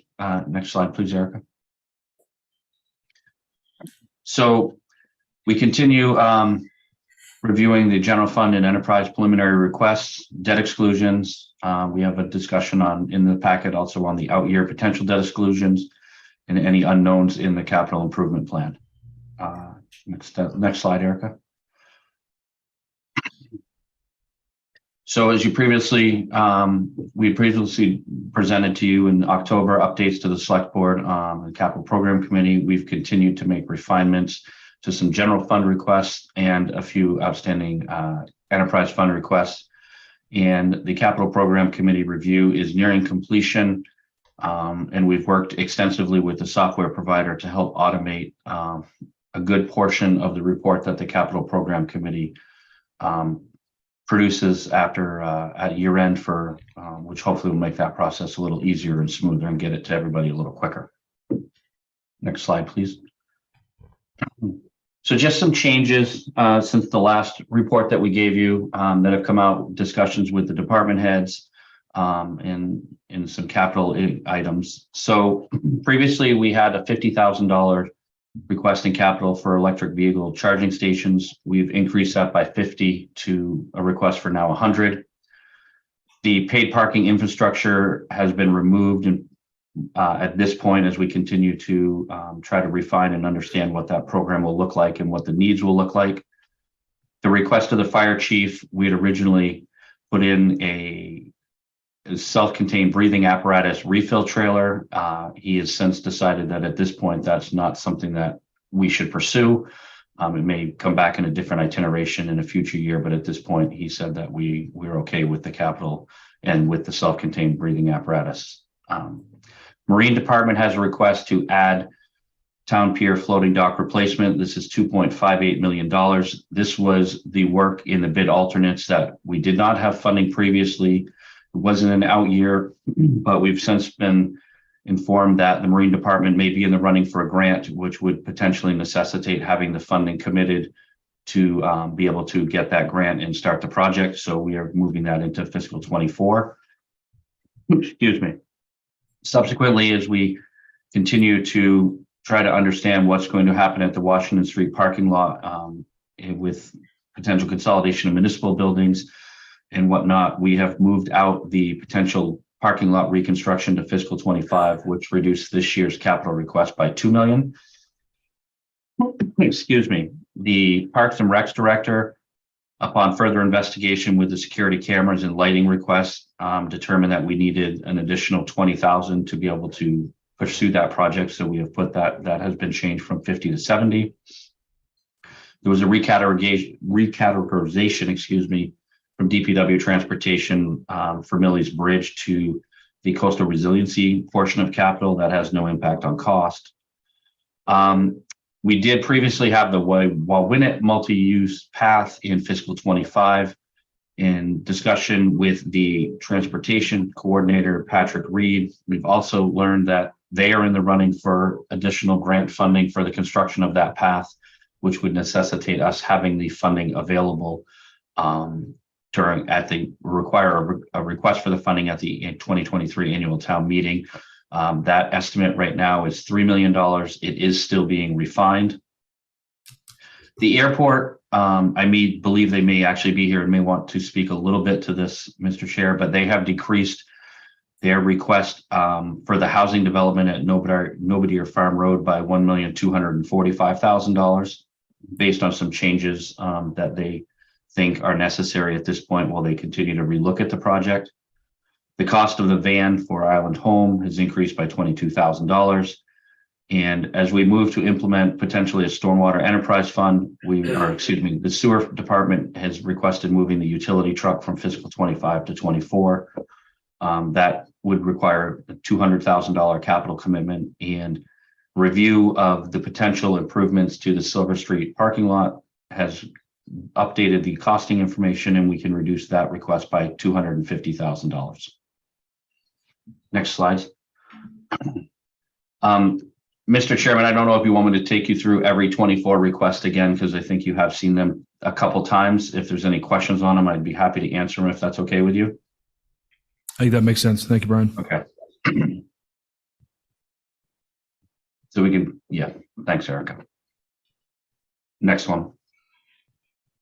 Next one. Next one. If we have a question on any of these, should Yep. we speak Yep, up go when ahead. it goes Yep. by? Okay. You go back. The only one I had, it was not for this year. It's upgrade Nobody building systems, 250,000, which it would be under. There it is. It's third down from. There you go. Oh no, isn't? No, it wasn't there. It's the second one down, and it's 200. It's fiscal 25. Yeah. Which building is that? What is that? That is a potential request, and it's been put in an out year because we continue to review it, Matt. But that is potential changes and upgrades to the structure that has been completed at the Nobodier Athletic Field. That's currently nearing completion to make some changes that were excluded from the previous design. Again, it's still under review and discussion. It's been put in an out year, but that doesn't mean that it is going to necessarily move forward. What kind of changes, Brian? I'm shocked that we paid point something million and we need to put another $250,000 in. I think it's just changing what we can use the structure for, because as you know, right now it's a big open space with not a lot of utilization, and Sue might be able to speak a little bit more to what potential changes are being discussed or were brought forward. I'm not up to speed on that, Brian, but I'll certainly look into it and get back to everyone with that.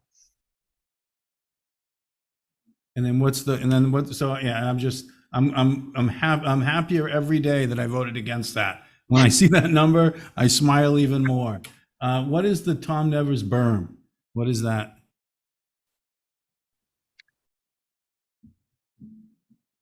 That's actually a very good question, Matt. I'm not familiar. I will get back to the town manager with an answer to that one. Okay. That is an item that is contained in the coastal resiliency plan, and it relates to, we've been calling it a berm, but it's really kind of an erosion control measure At the end of Tom it, Nevers yeah. along the bluff there to Gotcha. hopefully extend the life of the park area. Okay, got it.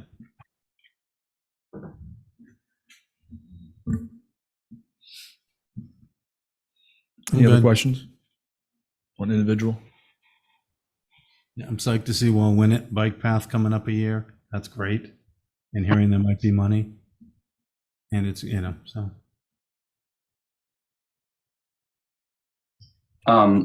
So preliminary requests for 24 are 40,749,000 for the general fund, down from 69,250,000 at the 23 town meeting or 2022 town meeting for approved request. Large scale items in 24 includes, as we've discussed previously, Surfside area roads reconstruction, 13 million. Myacomet Pond dredging design and construction, 4 million. I can also report that we did receive 3 bids for the design, the engineering work necessary for that phase of the next phase of the project today to review the natural resources. And Nobody soccer field addition and expansion is 3.8 million. Good. Brooke? Are there other sources of revenue for the dredging? Other contributors to that? I know that there potentially has been other sources of funding potentially discussed. If the town was going to manage and oversee that project, Brooke, we would need to authorize the full amount, and then we would offset any payments by any funding that was secured other than town funding. I'm going to back up to the Wawinut bike path for a second. You said that there was an application in for a grant. What was the amount of the grant relative to the cost? Do you have a? I believe it was $1 million. Okay, thank you. And that is for design only.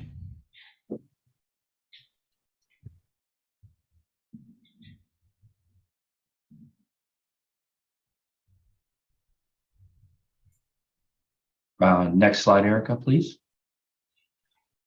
So again, Mr. Chairman, if there's specific questions about individual items, I'm happy to answer them. I think we have taken the entire board through the enterprise funds as well, at least on at least one occasion. So I'm happy to answer any specific questions. Yeah, please ask. Will someone explain, we're taking some money off the housing for Nobody? Is Noah going to explain that, or Brian? I think Noah, if he is on, was intending to speak to it after the presentation, Matt. All right.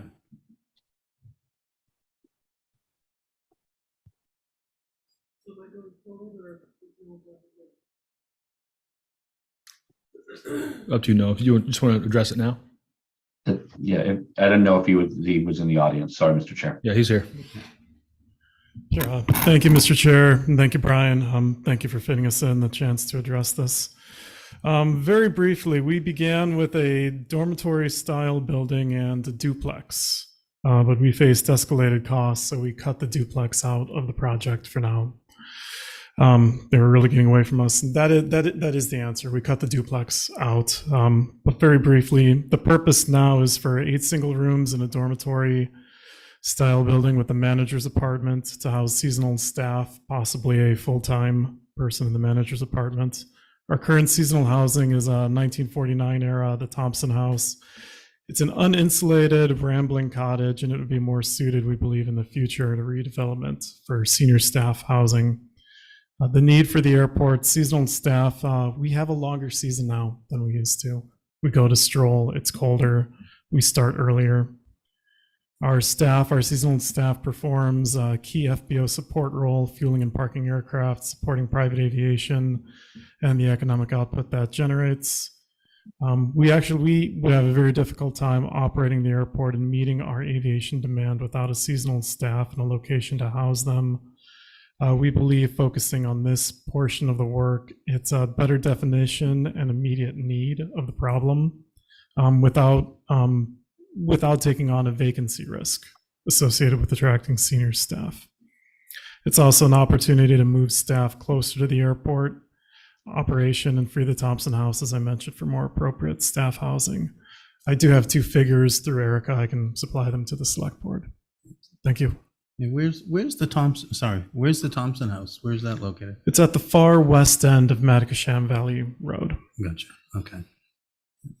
Yeah, I just, if I can again, it's good to see that in the packet you sent us, the email, you were showing a couple different, you were showing how this was going to be the first building in on the right, but you also showed that you were thinking ahead to, okay, if we had other houses here.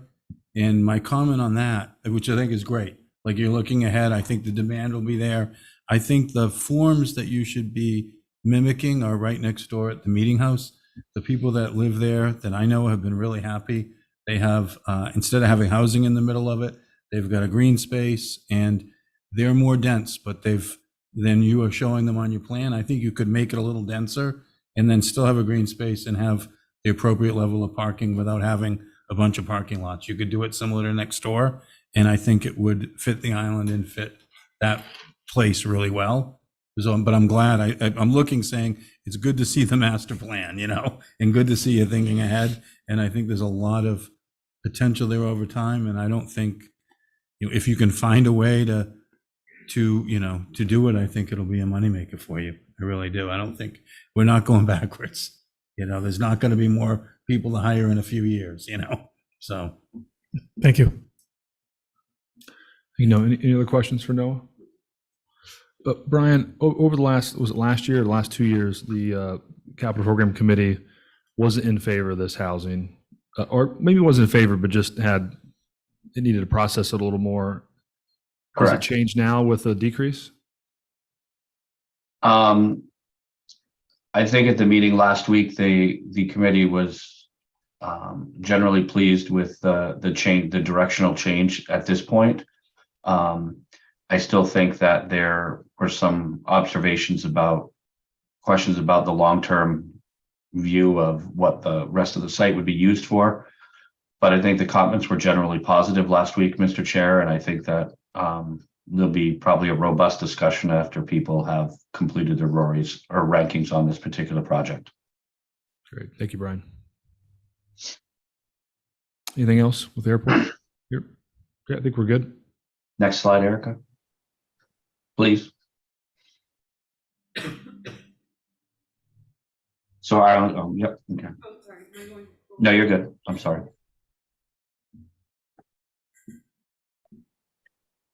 So preliminary requests for the enterprise is $70,295,000. There were $32,406,000 approved at the 2022 annual town meeting for fiscal 23. A lot of the largest projects, or the increase, really surround some of the additional work that the airport needs to do. The South Apron expansion is $22.7 million. Terminal improvements, which was both of the South Apron and terminal improvements, will be funded by AIP grants, $9 million. Surfside wastewater treatment facility upgrade phase 2 design and construction is supplemental funding in the amount of $7 million. The Novardia Farm Road housing development phase 2, $3.9 million. And then an additional $5 million requested for supplemental funding for the phase 1 closure of the landfill. Next slide. Brian, really quick, just you remind me that AIP, those are big numbers, but it's a 90-10 split, right? We just covered 10%. Typically 90% federal FAA, 5% state aeronautics, and then 5% local share is the way it typically is done.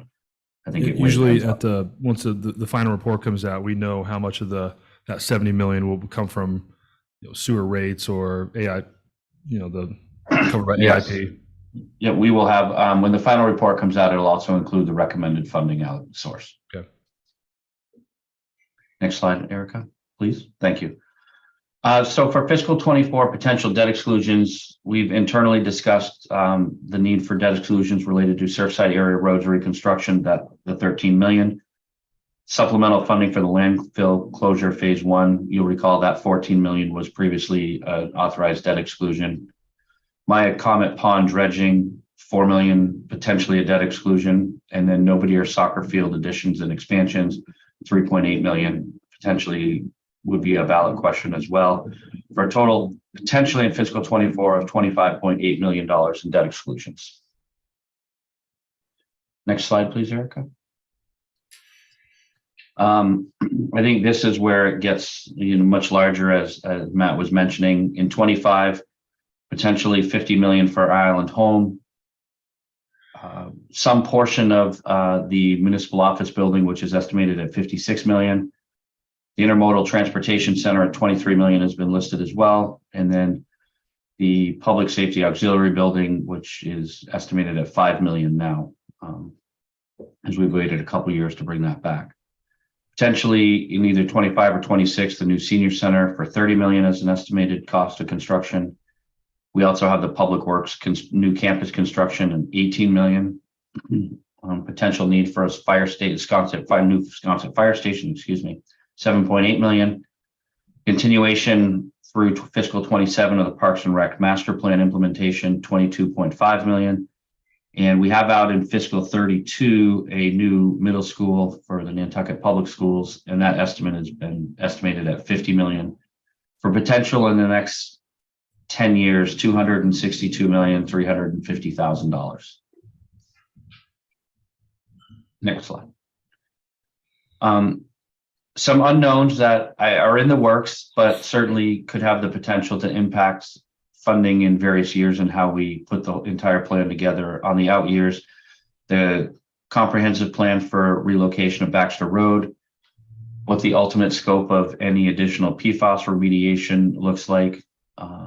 We still are working on a decision to remain or relocate, to remain at 188 Nantucket Road or relocate the Public Works campus. Any additional financial impacts of new project recommendations from Coastal Resiliency Advisory Committee, and what any potential revisions due to Coastal Resiliency Plan and other projects would have on the Parks and Recs master plan. Next slide, please. So the town manager and I have started briefly discussing the funding sources for some of the capital requests that most likely will move forward to town meeting. The capital program committee is completing their rankings for the requests and will begin their writing of their report and the recommendations. And then in January, we have the select board and finance committee review of those recommendations and the presentation by the capital program committee on that report. And I'm happy to entertain or answer any other questions that the board may have. Thank you, Brian. Brooke? Brian, has any accounting been done for the potential development of town employee housing in this? I don't see anything. It hasn't, because I think we're at the point where we did get $8.5 million, as you remember last year, for what the scope was brought into for housing out at the 4FG site, originally seasonal housing, and there was also a $500,000 allocation for a feasibility study for some lots along Waite Drive. But have we programmed any additional money in today? We haven't, because we are just barely really starting that feasibility study. Okay, thank you. Yeah, Brooke, I was looking at that $262 million number over the next 8 years, thinking it's probably more like 400 million. So all the things that come up, whether it's housing or maybe it's not 400, maybe it's 350. Tom Rivers bike path, just different things that come up that aren't in there. Just to comment a tiny bit more, the coastal resiliency items aren't in there yet either. Yeah. But I correct a little bit of what I said about the Well-Winnet bike path. I have potential access to federal lands access program funding for the project of 1.5 million. There's a town local match required of 384,000, which is a total of about 1.9 million. It's not specific about design, but that is a fraction of the cost of the project. So there's a lot that the town needs to do in order to secure those funds, in addition to the local match. But that was the impetus to bring it forward, because the availability of that will expire. Potentially, I think. Yeah, I'm not sure about the expiration, but it's not going to sit there forever. Go to Rick Atherton. And if anybody else wants to comment, Finance Committee, I'm happy to hear. Encourage you. Jason, can you hear me? Yeah, go ahead, Rick. Great, thank you. Several years ago, there was I'm not sure it was an article or it was an item in the Capital Program Committee's considerations for what I call reflectors at the medium strip for 3 of our most important roads reaching from town to the outreaches, the Hummock Pond Road, the Nantucket Road, and the Pulpus Road. And I think those are a public safety issue. I think at the time they were we thought they might cost $250,000. But apparently that public safety issue was set aside, I guess, for budget considerations. At the time, I think we were told by town administration that we would have to wait for the state to pay for those roads. And maybe at that time we could get the reflectors installed. I think since then there have been a number of repaving efforts, at least on a couple of the roads. I think that's an important issue, and I would ask the Board of Selectmen to reconsider that as a priority to be included. I think when I've mentioned this before, I've made very little progress, so it's on your plate, and you're free to say no, but I think it's a mistake. I think a lot of people travel those roads. At the end of each of them, there are establishments, very popular, that serve alcohol. People come back in during times of inclement weather, fog, and other impediments, and visualization of the roads, median, and how they drive their vehicles, I think is very important. Thank you. Thank you, Rick. Brian, I did a question on the public safety facility. That's, I feel like the capital, just correct me if I'm wrong, the capital program committee has approved it before, but it did not pass at town meeting one year. The auxiliary building? Yeah. That's correct. I don't recall, Mr. Chair, if it was actually at the annual town meeting or the ballot, because we did put that forward as a debt exclusion, but it didn't pass both of them the last time it was presented. I think it was around 3 million, right? Yes, At that point, it so now it's costed- 5. Yes. And if I think Capcom is understand that it's needed, and if we continue to wait, then it's 6, and then it's 7, and it's too much, and then we don't have it, or we end up having to have it at a higher rate. It's always the quandary, these capital projects. Any other questions, comments? Matt, you seem pensive. Yeah, I think some of the bids we've gotten have been recently were stupid bids that people put huge numbers and thought they'd never get it, and they got it anyway. And then they went and did it. So I think I get worried, that I don't think it's always going to go straight up. I think that people were really busy and threw some high numbers, and we took it anyway.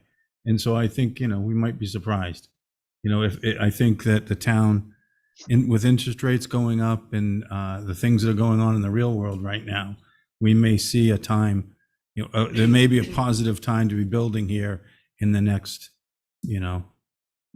5 or 10 years. I think our timing might be pretty good, and some of these large companies that come and do the larger buildings might be a little hungrier than they were over the last 5 to 10. Let's put it that way.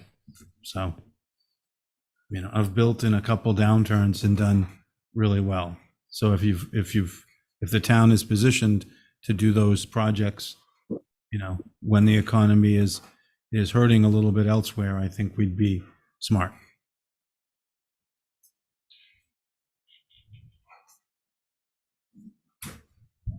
Hi, everyone. Denise Cronau, Chair of the Finance Committee. This is through you, Mr. Chair, to Brian.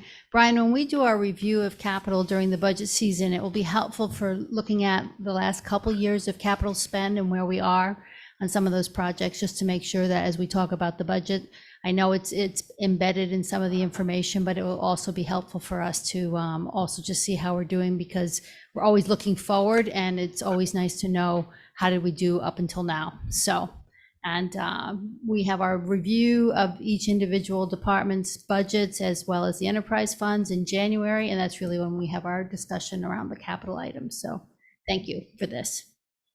Thank you, Denise. Anything else from the board?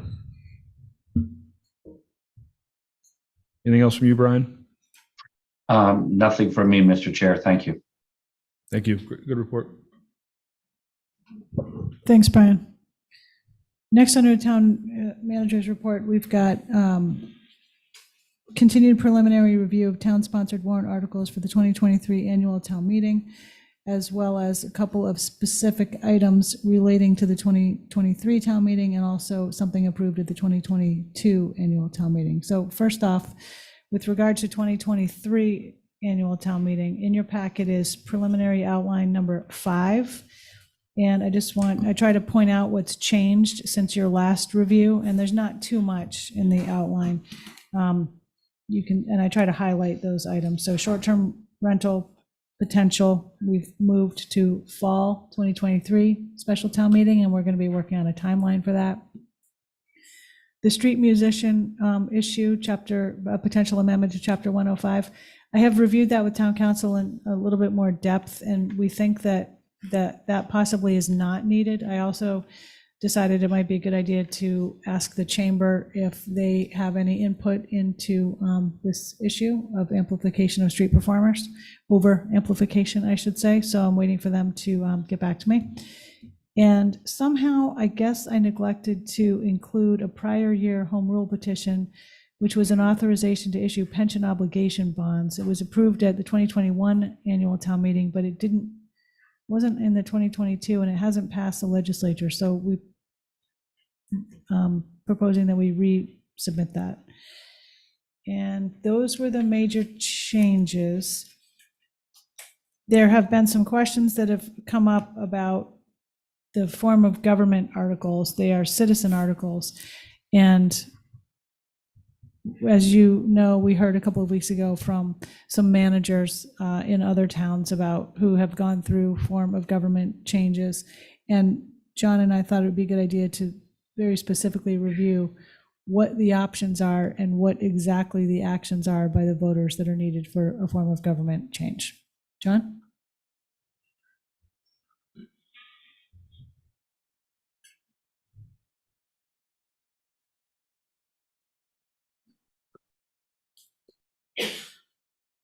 Sorry about that. Thank you, Libby.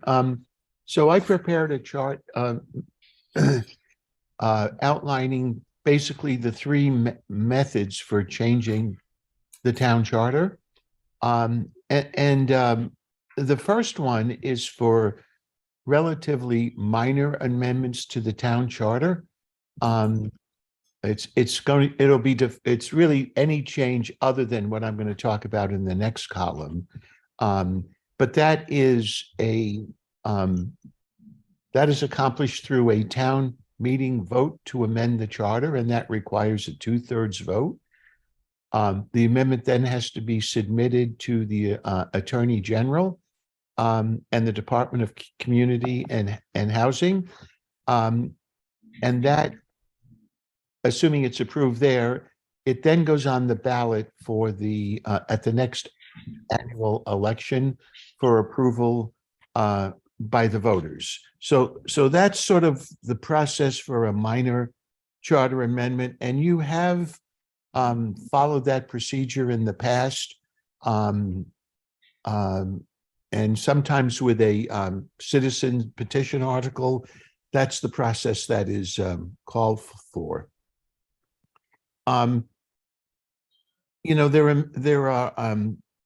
There are many procedural requirements that must be met. And so this really, what I'm trying to do tonight is to provide you with a general sort of high level overview of those three charter change processes. The second one would be the election, basically the adoption of a new charter or the revision of an existing charter. And the way to look at this is that any new charter or any charter relating in any way to the composition, mode of election, or appointment or terms of the office of the legislative body, which of course now is town meeting, or the Board of Selectmen or town manager. So any change affecting town meeting, the select board, and the town manager are considered a major charter revision. And that can only be accomplished in one of two ways. The first is the election of a charter commission under Chapter 43B.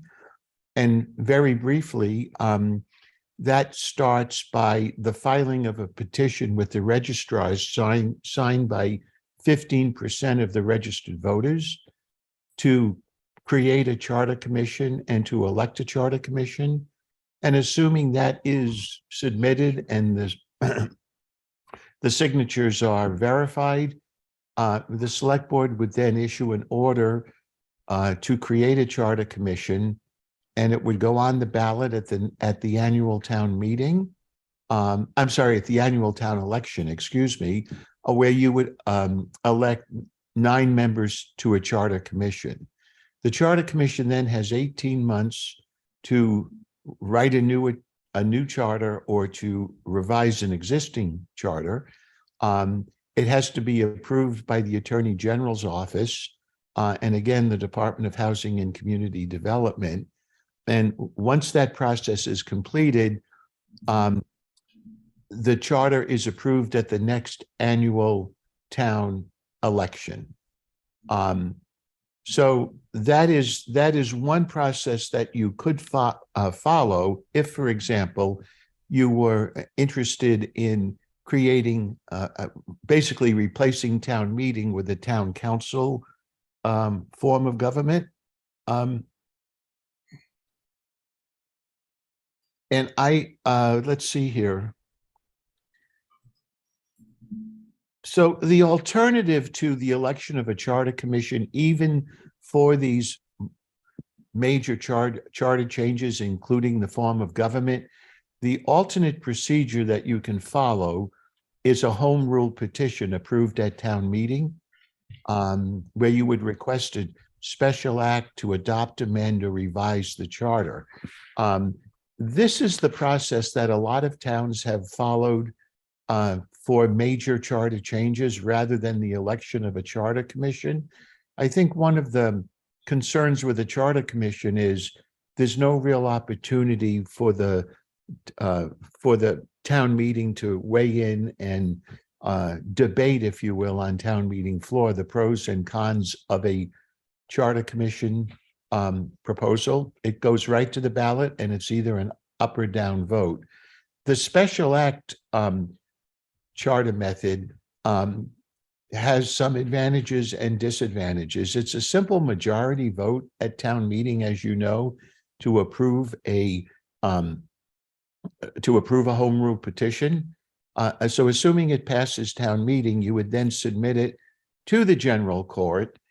It is highly likely, and we would recommend you simply include it in the special act, is if you're going to be proposing a major change in the form of town government, you would want to include a provision that required that go to a ballot question once it's approved by the legislature.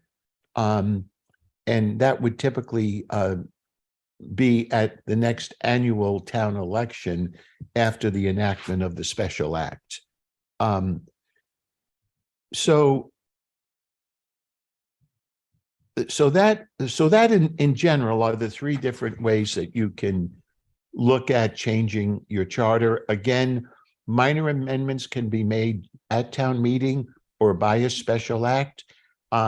You will recall at last year's annual town meeting, there was 8 or 9 recommendations from the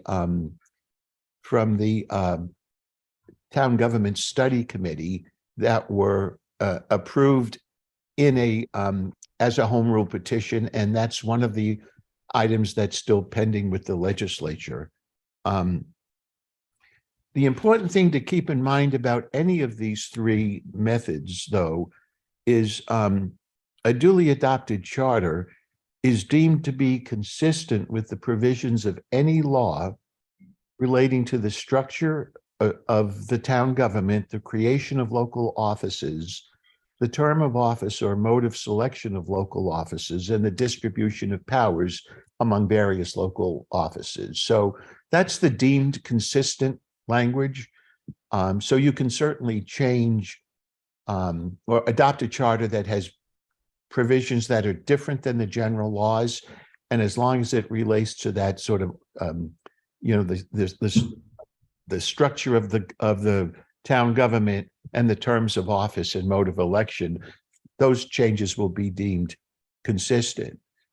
Now, I was also asked to draft a home rule petition that would change the term of office for the select board members from 3 to 5 years.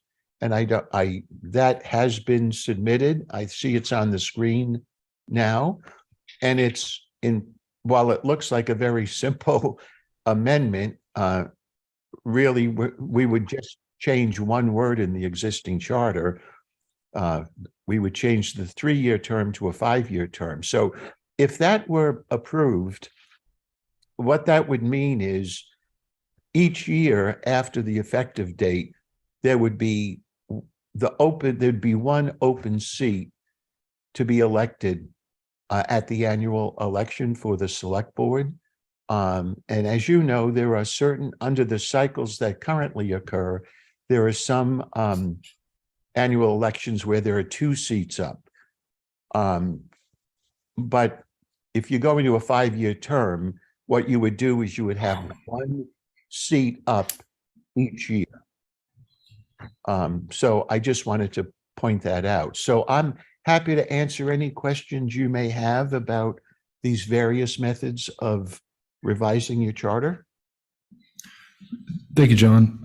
There's some people here in the audience who might have questions for you too, so please come up and ask. I have one really quick. For the Charter Commission, the 15% of signatures of registered voters, so let's say it's 14 or 1,500, how does that work? Is that just like you have to go out and get your signatures on a clipboard kind of thing? Yes, it's 15%, 1-5. Yep, I know, that's right, around 1,400 signatures. So you'd have to have a very robust team of people to go out and get those signatures. And I wonder, is that a hurdle? Is that why people don't do that as much compared to the home rule petition? I think that the Charter Commission process has a lot of hurdles in it. I would agree with that, Jason, not just the 15% signature requirement, but also just the way the Charter Commission operates after it's elected. And basically it's a one-shot deal at a election to either vote the new charter up or down. So yeah, there are some significant hurdles. And I think that's probably why most towns now will follow the special act charter amendment process. Just in a comment on that, I think we could see the difficulty of it with the government study work group. Some of these big issues they were hesitant to wade into.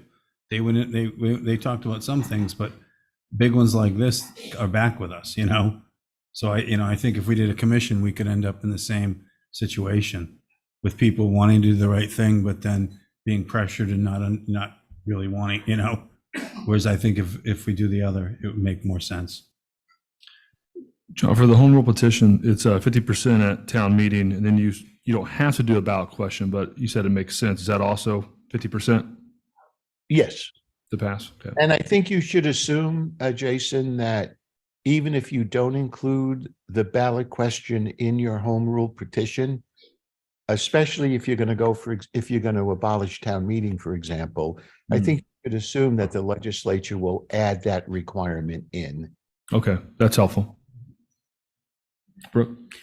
The other hurdle of the Charter Commission is it's an election. So you've got to get enough people willing to run a campaign to become elected to something that is a one-time thing and no one really knows what it is. So I think that that's a potential barrier. And then, John, I had asked the question, so 2 of our terms expire on the 5 years, the extension to 5 years. 2 of our terms, Matt's and my terms, expire on the same year. Yes. How would you move us to different 5-year cycles when our terms are up at the same time? The voters would. They would pick either you or me. Yes. No, but there would be 2 seats open. One at would the have to end be of our extended a year terms. or two or something like Right. that. Oh, I So- see what you're saying. See So what it I'm was- saying? yeah, yeah. So, You have so you'd have to Yeah. say either extend one of our terms for a year to get it on cycle, or have one that is a 1 or 2 year term, then becomes a 5-year term. I mean, it's just, it's an interesting logistical question, given our current layout. Man, thought of it that way, yeah. I'm sorry, Brooke, we may have to put some transitional language in the home rule petition to address that. Doesn't that happen at two out of the 3 election cycles? Yes. It does. Yeah. So maybe what you would do in that circumstance is you would have one for a 5-year term and one for a lesser term in order to make sure you have a full complement of 5 select board members after that election. That makes sense. Yeah, we'll have to add that to it. Curtis? Hi, Okay. Curtis Barnes. To that effect. I am terribly curious, what started the idea of a 5-year term for the board? Who initiated it and why? We initiated, I think Don actually brought it up. We talked about it for a while. I think the idea is to not have the potential to have 2 brand new select board members at the same time come in, because there's such a learning curve. And so to have one potentially new person each year, that was one of the ideas. Well, it Correct me seems- if I'm wrong. It just seems to me that in the context of the proposals to look at the charter, that that's sort of preemptive at this point. So that's just an observation that I would make. Yeah, I agree, but we talked about this before. I think the citizen warrant articles came in. Yeah. I believe we spoke about it. So, Don? Yeah, I was going to say, we'd been talking about this for a while prior to that. And I mean, part of the idea was looking at boards like the planning board, that's a 5-year term, and there's only one seat that turns over each year. And just the work level and the amount of time it takes someone to get comfortable before they're right away running for election again. 5 years seems like it would be smoother, but it'll be up to the voters to think about that. Just, Mr. Chairman, for the record, since I wasn't here when you made those decisions, I would have voted against it. I think 5 years is too long, in my opinion. Yeah, I agree with Don. I think 5 years is your first year. If you're brand new and if you haven't served FinCom or some other aspect of government, your first year and a half is a blur, and you're just trying to figure it out. And so you're just becoming sort of knowledgeable and useful, and then you're either running again or you're stepping down. And so I think 5 years is 5 years and only one person a year would make sense. If we're going to do a change to another form of government, I don't see that happening, quickly. Maybe I'm wrong. It takes us a while to do things here, and so I think we should go forward with this regardless, and then work on the government part of it. Right. And as somebody said, it might fail. Right? It might not pass. We tried term limits 6 years ago at town meeting, and Bobby did, and it did pass. Brooke? Yeah, so to Mr. Barnes, through you, I actually raised the same question, that if we're going to throw the baby out with the bathwater, why change the bathwater? And so, however, I'm persuaded by the arguments made that there's a steep learning curve. Having 2 seats turn over simultaneously can be problematic with the breadth of knowledge that one has to have to do this job well, and that a change of government may not pass. So I'm willing to move forward with the change of terms and that cycle, because it's going to be a couple of years before we get a change of government through anyway, at least. The others, even though I'm for the 5-year, or at least exploring it and see what happens at town meeting, I doubt there'll be few people who will run a second term for 5 years. That's 10 years. So most likely the majority of people are only going to do 5 years. So as you get up and running after, year 2 and year 3, you got a couple of years left. I don't see a lot of people running for 2. Maybe I don't know, maybe they will. If they like abuse, He'll stay. Well, I'm just kidding. Mr. Chairman, just for the board's information, the maximum, under the general laws, the maximum term for an elected office is 5 years. great, thank you. Any other comments from the public on this or questions for town council?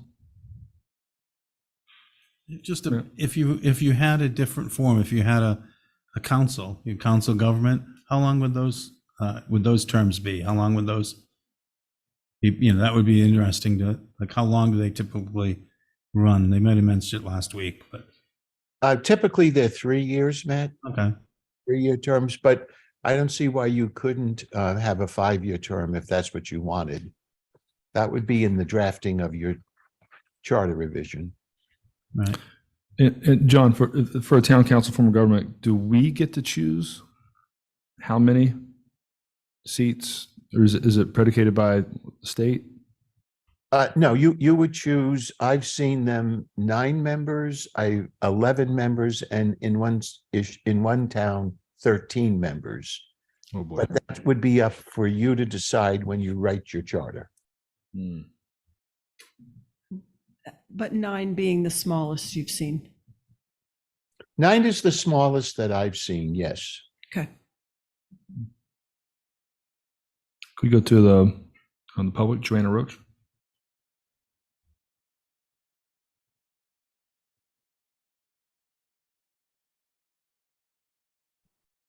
Hi, I'm wondering how many other towns in Massachusetts have 5-year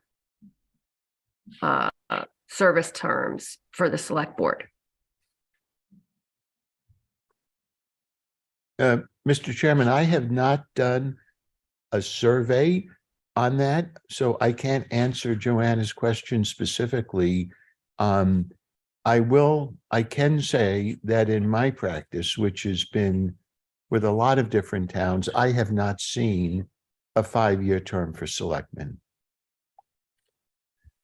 They are almost,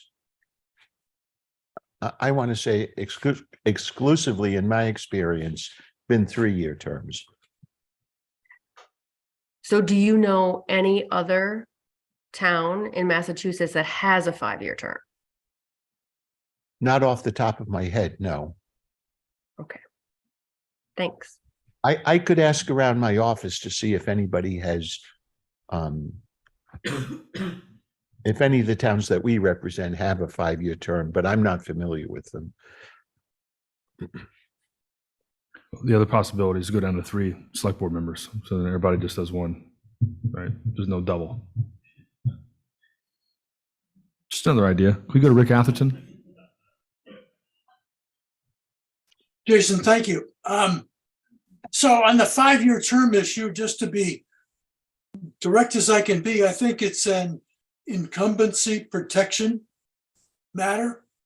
And I think if the citizens are feeling they need a change in the select board or in the direction of the town, I think the 3-year term process is appropriate to help make those changes if they become appropriate. Thank you. Thanks, Rick. Any other comments for John on this? Questions? Matt? Just not necessarily a question for John, just a thought is I think, yeah, I sort of, in some ways, I feel like we're having a discussion about a form of government, but I'm having a hard time putting into words, but I think, where do we want to be and why? Like, what are we, like, sort of like, I want to kind of know where we want to go to see if this will get us there. You know, I think there's a lot of groundswell right now for change or doing things better or whatever, a lot of different, pushes for things, but I worry, will it get us there? I haven't once felt, 5 years is, sort of, incumbent protection. I don't look at it that way at all. But I understand where it could be portrayed that way. But I'm just as doing a council versus doing a representative government versus whatever. What are we trying to fix and how, will it do that? I don't know that we've had it's great that we've had people come and talk about it. I think there's something is in the air and we should do something, but we have to figure out how do we frame the conversation to make sure where we head gets us there. So. Go ahead, Brooke. So it is my understanding that neither of the citizen warrant articles that are proposed will affect or really, one is to consider forming a charter commission, and the other is, as I understand it, has some challenges as to legal form and isn't really going to affect starting this process. So as it is, unless we were to do something between now and setting the warrant, we're a year down the road anyway, before this process would begin. And then it's an 18-month minimum process under a charter commission after an election, which would be the following year. So we're multiple years down the road, depending on which path we choose on this happening. And I do think, to Matt's point, what does the community want to achieve in a change of form of government? And I know that there are potential benefits. There are definitely changes that will be perceived differently as benefits or losses to different people in terms of what they're hoping to achieve. And I think the first step, and I'm willing to commit to trying to get some people together who will start the process of public conversation about what these options are and what are the changes and whether they're perceived as gains or losses to various people, to sort of figure out, like, what are people hoping to achieve, is I think your point in the change. The idea of much change. better than I did. Yeah, yeah. And so I think that there's a lot of, for those who are advocating for change, I think that there may be opportunities between now and next year's town meeting to engage the public in conversation, whether we do that or whether that's the proponents of change doing that themselves, and bring some sense of what the community is looking for back to us for action. John, you have your hand up? Yeah, I just wanted to make sure that the board members are aware that the two petitioned articles, one of them I approved as to form, and it doesn't create a charter commission. It creates a charter review committee. It's a directive to the select board to put together a charter review committee to study the form of government. And I think that's perfectly fine.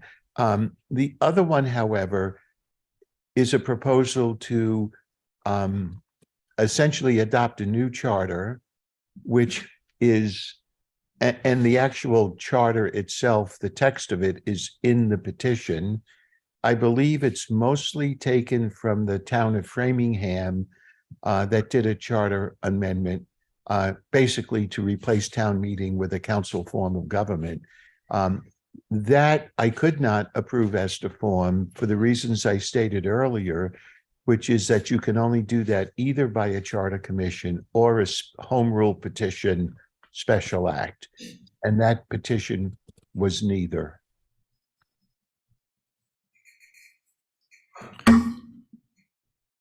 Denise? I don't see the 5-year term limit and the potential move to a different form of government as mutually exclusive, because to the point that it will take time as to whatever we're going to end up with. And I absolutely respect the amount of time it takes to get started and be effective. If you think about all the different topics that come across your desk, even tonight, all the variety of topics. And so if you're willing to serve for 5 years, I'd say the first year and a half, you're learning so much, you can be effective. You're effective to begin with, but you'll be more effective with time. So I don't see the two things as contradictory and not necessarily moving in separate paths.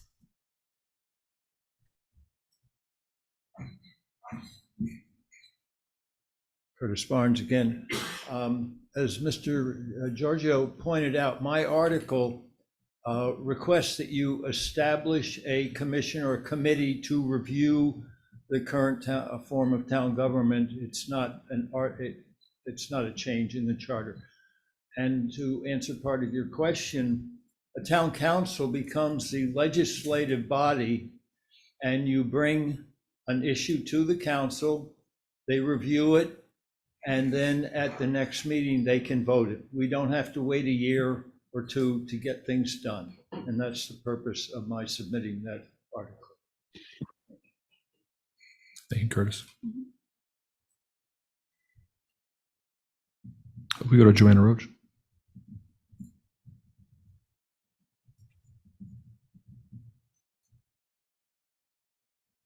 Hi. I just wanted to agree with both Brooke and Denise.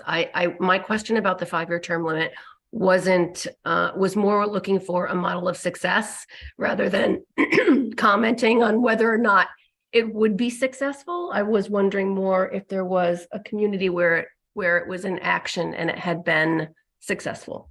But I also agree with Brooke that I think that sooner rather than later, it would really be productive for us to gather and to have like almost a visioning workshop of what it would look like along the way, so that the public started to be engaged in the process and also started to see what it might be like to move to a different form of government. Thanks. Thank you, Joanna. I think we had a conversation once about doing this slow. Using the hypothetical, if it was at this town meeting, do you want to do a home rule petition to change into, let's just say, a town council form of government? There's not enough time for the community to really understand the advantages and disadvantages of what it would be. And so whether it's the Charter Review Committee or something to start this conversation, I mean, I think these two articles are starting this conversation. People are saying, well, what does that mean? And it's happening. So I would like to find a way for us to continue the conversation. I don't know if it needs to be driven by the select board, or maybe it's the Charter Review Committee. Libby, we are trying to do the government study committee to bring that up, to bring it back. Yeah, the board had a discussion over a year ago about continuing the government study committee and modifying its mission to focus on the form of government and with specificity on representative versus open and council versus, I believe it was council versus select board. I can't remember exactly. There were two things that were focused on. And too many things have gotten in the way. I did draft a little mission statement for it earlier maybe it was in the spring or the summer. And I think it was just determined that we had other things going on and it never really got off the ground, but that could be done at any time by the board. Yeah, I wonder if the Charter Review Committee path puts some legs underneath it, because it's right. I mean, if it's voted through, like, there's a good discussion at town meeting, you could say, okay, this is really what we want you to spend your time on. Maybe put some legs on it besides the government study committee, because it's just a thought. I think calling it a charter review and it itself puts the focus, on it. I worry about, 9, 11 people. I'm thinking 7 or 9, 7. I'm thinking somewhere 5 or 7, because it's hard enough to get, things done the bigger you get. But I guess if you're going to be, if that group is going to actually be voting and that's going to become law, maybe it's 7 to 9. But what the advantages of that versus, and I've read some of this, but the advantages of that versus a representative town meeting versus a regular town meeting, I think there should be a cheat sheet, an easy way to kind of explain it to people so they know, if there's one direction that we end up going or the Charter Commission ends up going, they should be able to, when you understand something really well, you can explain it simply. And I'd want to make sure we could do that when we get to that point. I was going to say that the way now I understand Curtis's proposal, it would establish essentially a more formal group than what we've had before. Right. Yeah. So we have a path forward. I would like to see it quicker, but maybe if we get around the change in the government, we'll do things more rapidly, but that's just a step forward.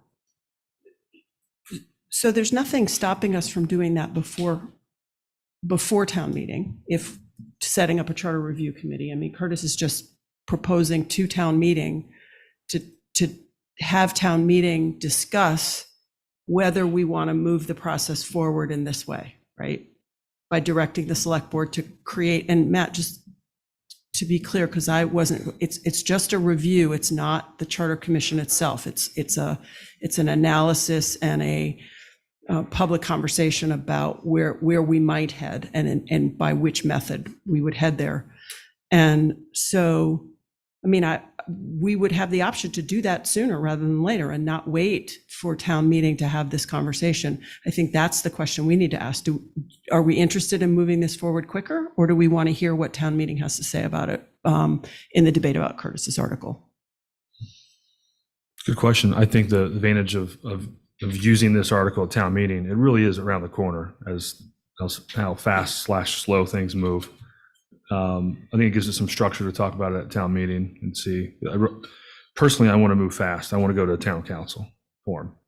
However, I think the community needs a year or two to really mull it over and discuss it and understand the ramifications of it. I don't want to go to representative at all.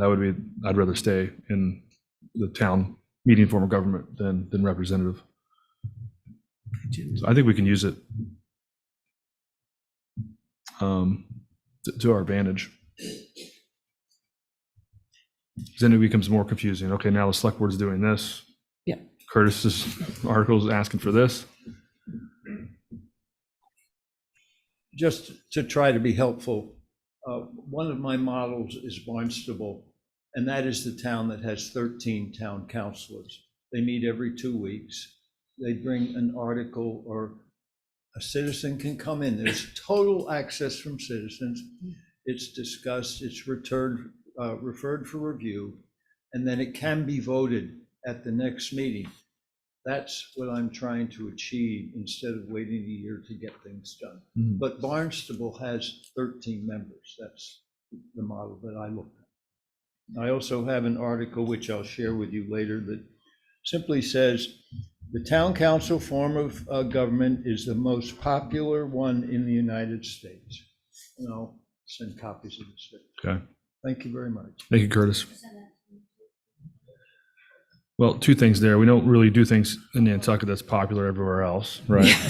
The opposite of that. And the second one, every time you say 13 people in town council, Matt shivers. So he's having a hard time with 7. Yeah. I can barely keep your name straight. So, can I just? Yeah. So I sort of presented the option of we could move this forward now, or we could wait to town meeting. I'd like to see town meeting have a conversation about this. I'd like to hear what town meeting has to say and see if there's momentum toward this. And I would be in favor of what Curtis is proposing personally. And I'd like to hear what town meeting has to say. But if my fellow board members felt ready to move it faster, I'd consider that as well. Here's just a quick question. So on zoning, if how would that work? Would still be a 2/3 vote of that group, and so someone that wanted to spot zone their property could go into the, or someone, forget spot zoning. Someone wants to change zoning anyway. They just come to that group whenever they want with a petition, or there be a set of rules around it. Yeah. So if I may, Mr. Sure. So it's basically zoning is a legislative act, so it would be done by the town council. It could be initiated. You would still have a planning board. The planning board would still hold a public hearing and provide a recommendation. But the zoning could move forward either by a petition for a zoning change or on the initiative of the planning board or even the council.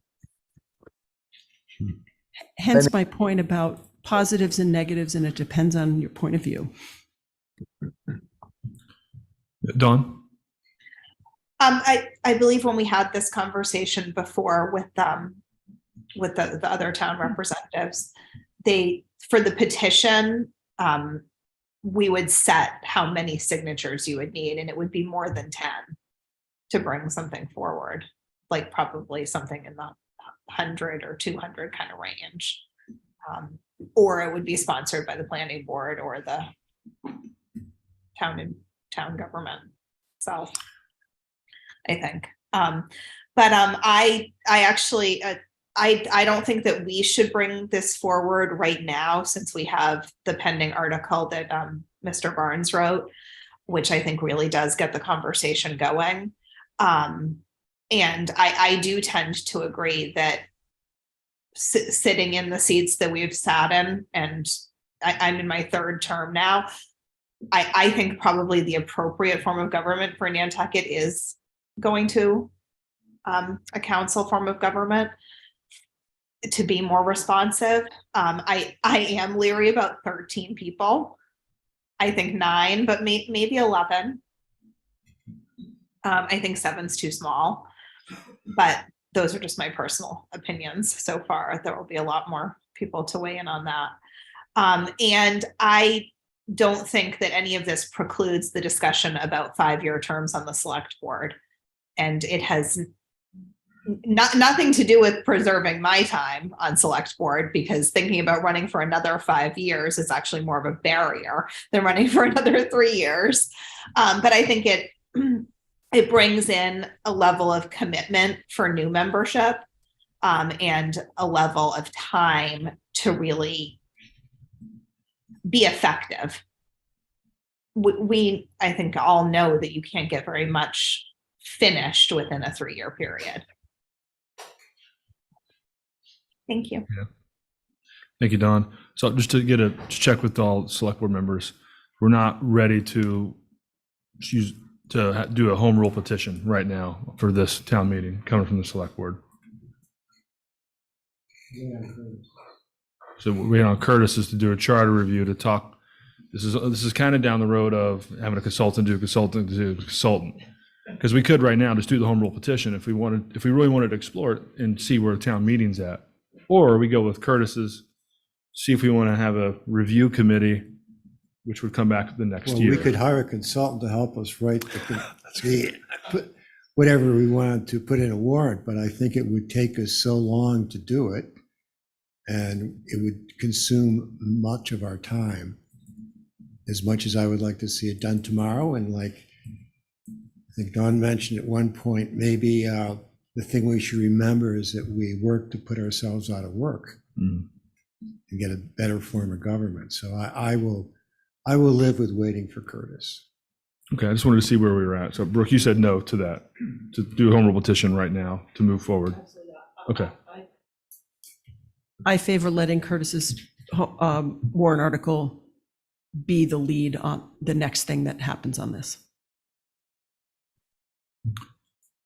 Okay, and John, the other one that was more of it's to adopt a new charter. It's more of a question, right? The way it was written. I'm sorry, Jason, I don't understand your question. The two is the Charter Review Commission, right? And then the second one is more of is it like a state of like a question to see if they want to go this route? Yeah, it's not in proper, as I said, it's not in proper legal. So I wouldn't recommend that that, for example, the Finance Committee recommend voting it, because it doesn't have any legal effect. The other issue with that second article is it does provide for the words for a new charter, but and I did a preliminary review. Some of the unique provisions in the existing Nantucket charter were put in that document, but I haven't gone through and done a detailed review to see whether there are any other provisions in the existing charter that you either want to keep or maybe you don't want to keep. And my recommendation would be to hire, if you're going to go the route of a special act, whether it's a product of the selectmen or a product of a review committee under Curtis's article, that you seek a professional consultant to review what it is you're trying to accomplish and not try to put together the wording of a charter, without a very robust public hearing process leading up to the vote of town meeting. All right, thanks, John. I was just trying to find a way for that, have a second article have a plan to use both of them at town meeting to see where everybody's at and drive the conversation. That's why I was asking.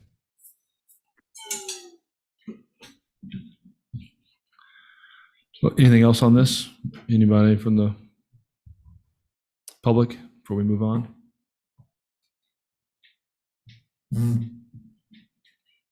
Okay. I think we're good on that part. Sorry. Oh, we got on that part. Okay. Yep. Okay, town council was next going to review the decision, it's listed on the agenda as review of anticipated decision of Attorney General regarding Article 71 of 2022 annual town meeting, which we now have the decision. I think, John, you were going to just explain it in some detail. Yes, so this is as you all know, this relates to Article 71, which was a bylaw amendment at last year's town meeting. Which essentially is intended to provide a gender-neutral approach to clothing on town beaches. And it basically says that any person can be on a town, either a public or private beach, they can appear topless. That's basically what the bylaw says. The Attorney General has received a significant amount of public comment on this bylaw, including a 7 or 8 page legal analysis by the Massachusetts a chapter of the American Civil Liberties Union, which argued strongly in favor of approval of the bylaw. A lot of the private comments that were received, as explained in the Attorney General's letter, really went to the policy question as to whether or not this was a good idea. And the Attorney General basically said, well, that's the decision for Nantucket to makes the policy decision on approving bylaws. I think the Attorney General went out of her way to make it clear that their role is not to tell the town what to do or to adopt policy, but to look at bylaws and approve them unless they are inconsistent with state law. And the Attorney General, I'm sure you've all hopefully had a chance to read the decision, but she did go through that analysis and found that although there are certain state statutes prohibiting indecent exposure and lewd and lascivious conduct, did not prohibit the town from enacting this bylaw, because under the case law, under those statutes, you need to have more than simply a clothing optional bylaw, or I should say in this case, a topless bylaw.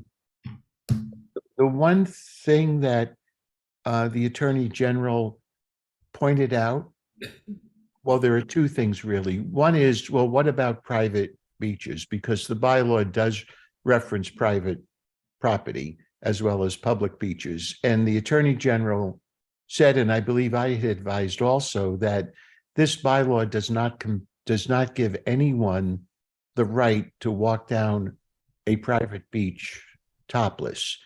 The owner of the beach can always not allow that kind of activity to occur on private property, and that is implicit in this bylaw.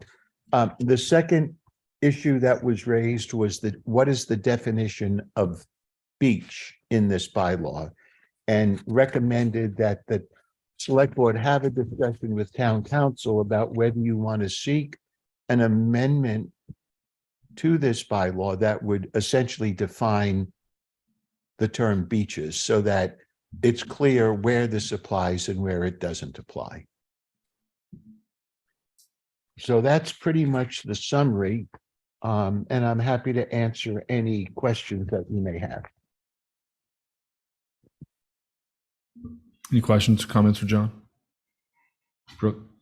John, if we wanted to do those clarifications, what's the process by which that would happen? You would propose a bylaw amendment for town meeting. Okay, so it'd be either the special in the fall or next year?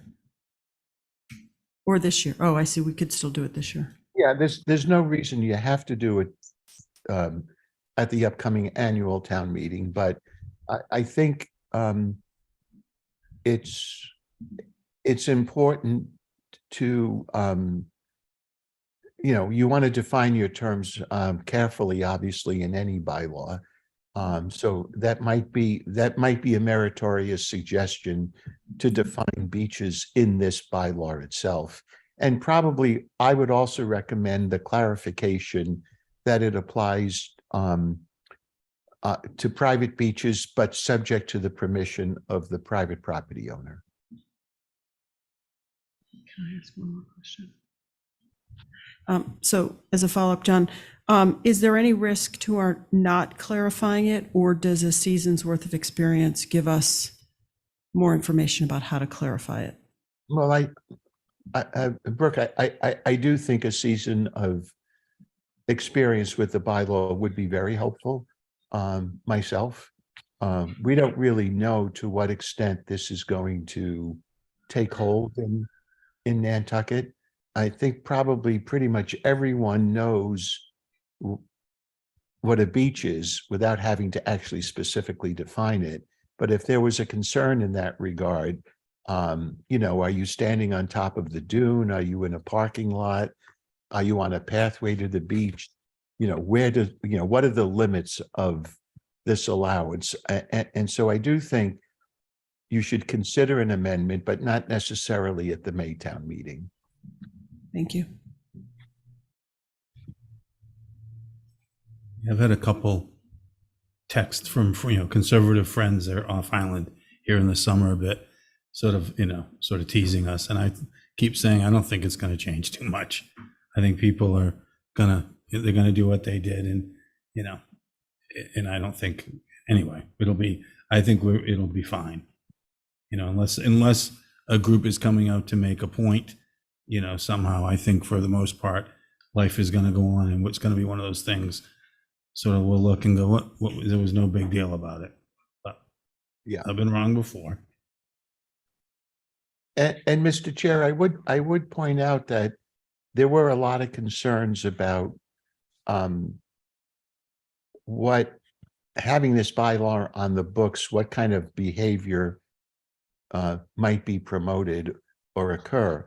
And I think the takeaway is that under the state laws against indecent exposure and lewd and lascivious behavior, I think there are adequate statutes on the books to prevent any kind of inappropriate behavior on the beaches occur.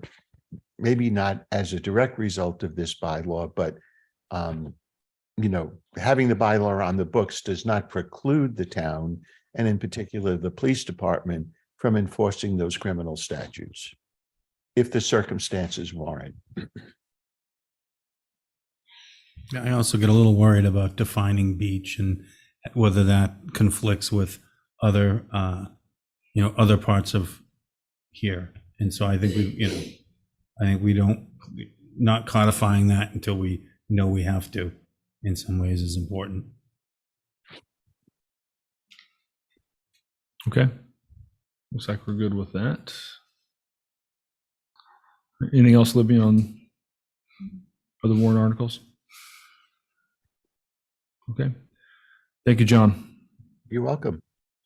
Any select board comments or committee reports tonight? Okay. The HDC appeal, I believe we're going to continue this. We have, I don't know, Erica? The attorney for the applicant had asked for a date in February. Arthur Reed is on, just looking at the calendar. I think we meet every week in February. Yeah, we have 4 meetings in February. So I would defer to Attorney Reed. Mr. Reed? Sure. Thank you very much, Mr. Chairman. I would suggest, just because of the timing of this, let me explain briefly what's going on.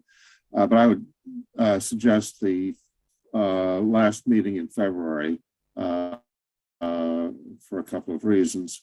22nd. As you may recall, this involves an appeal that was taken from an HDC decision involving a swimming pool.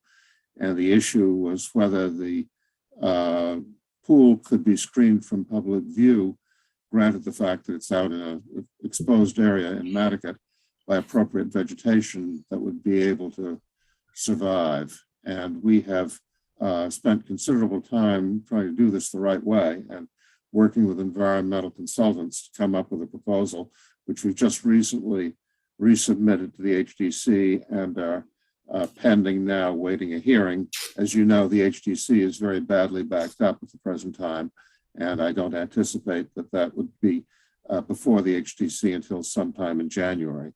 Now, at that point, we either will be able to resolve the issue with the HDC, in which case, obviously, this becomes moot and the appeal would be dismissed.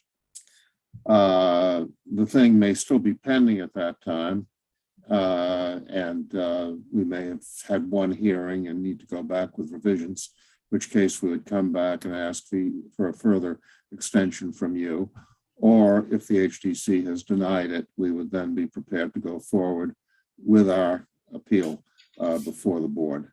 So with that in mind, and with the other selfish consideration that I may be involved in a real estate matter that would come before the board at presumably the real estate meeting in February, which I believe is usually your fourth meeting, that I would suggest that we put it on for that last meeting in February.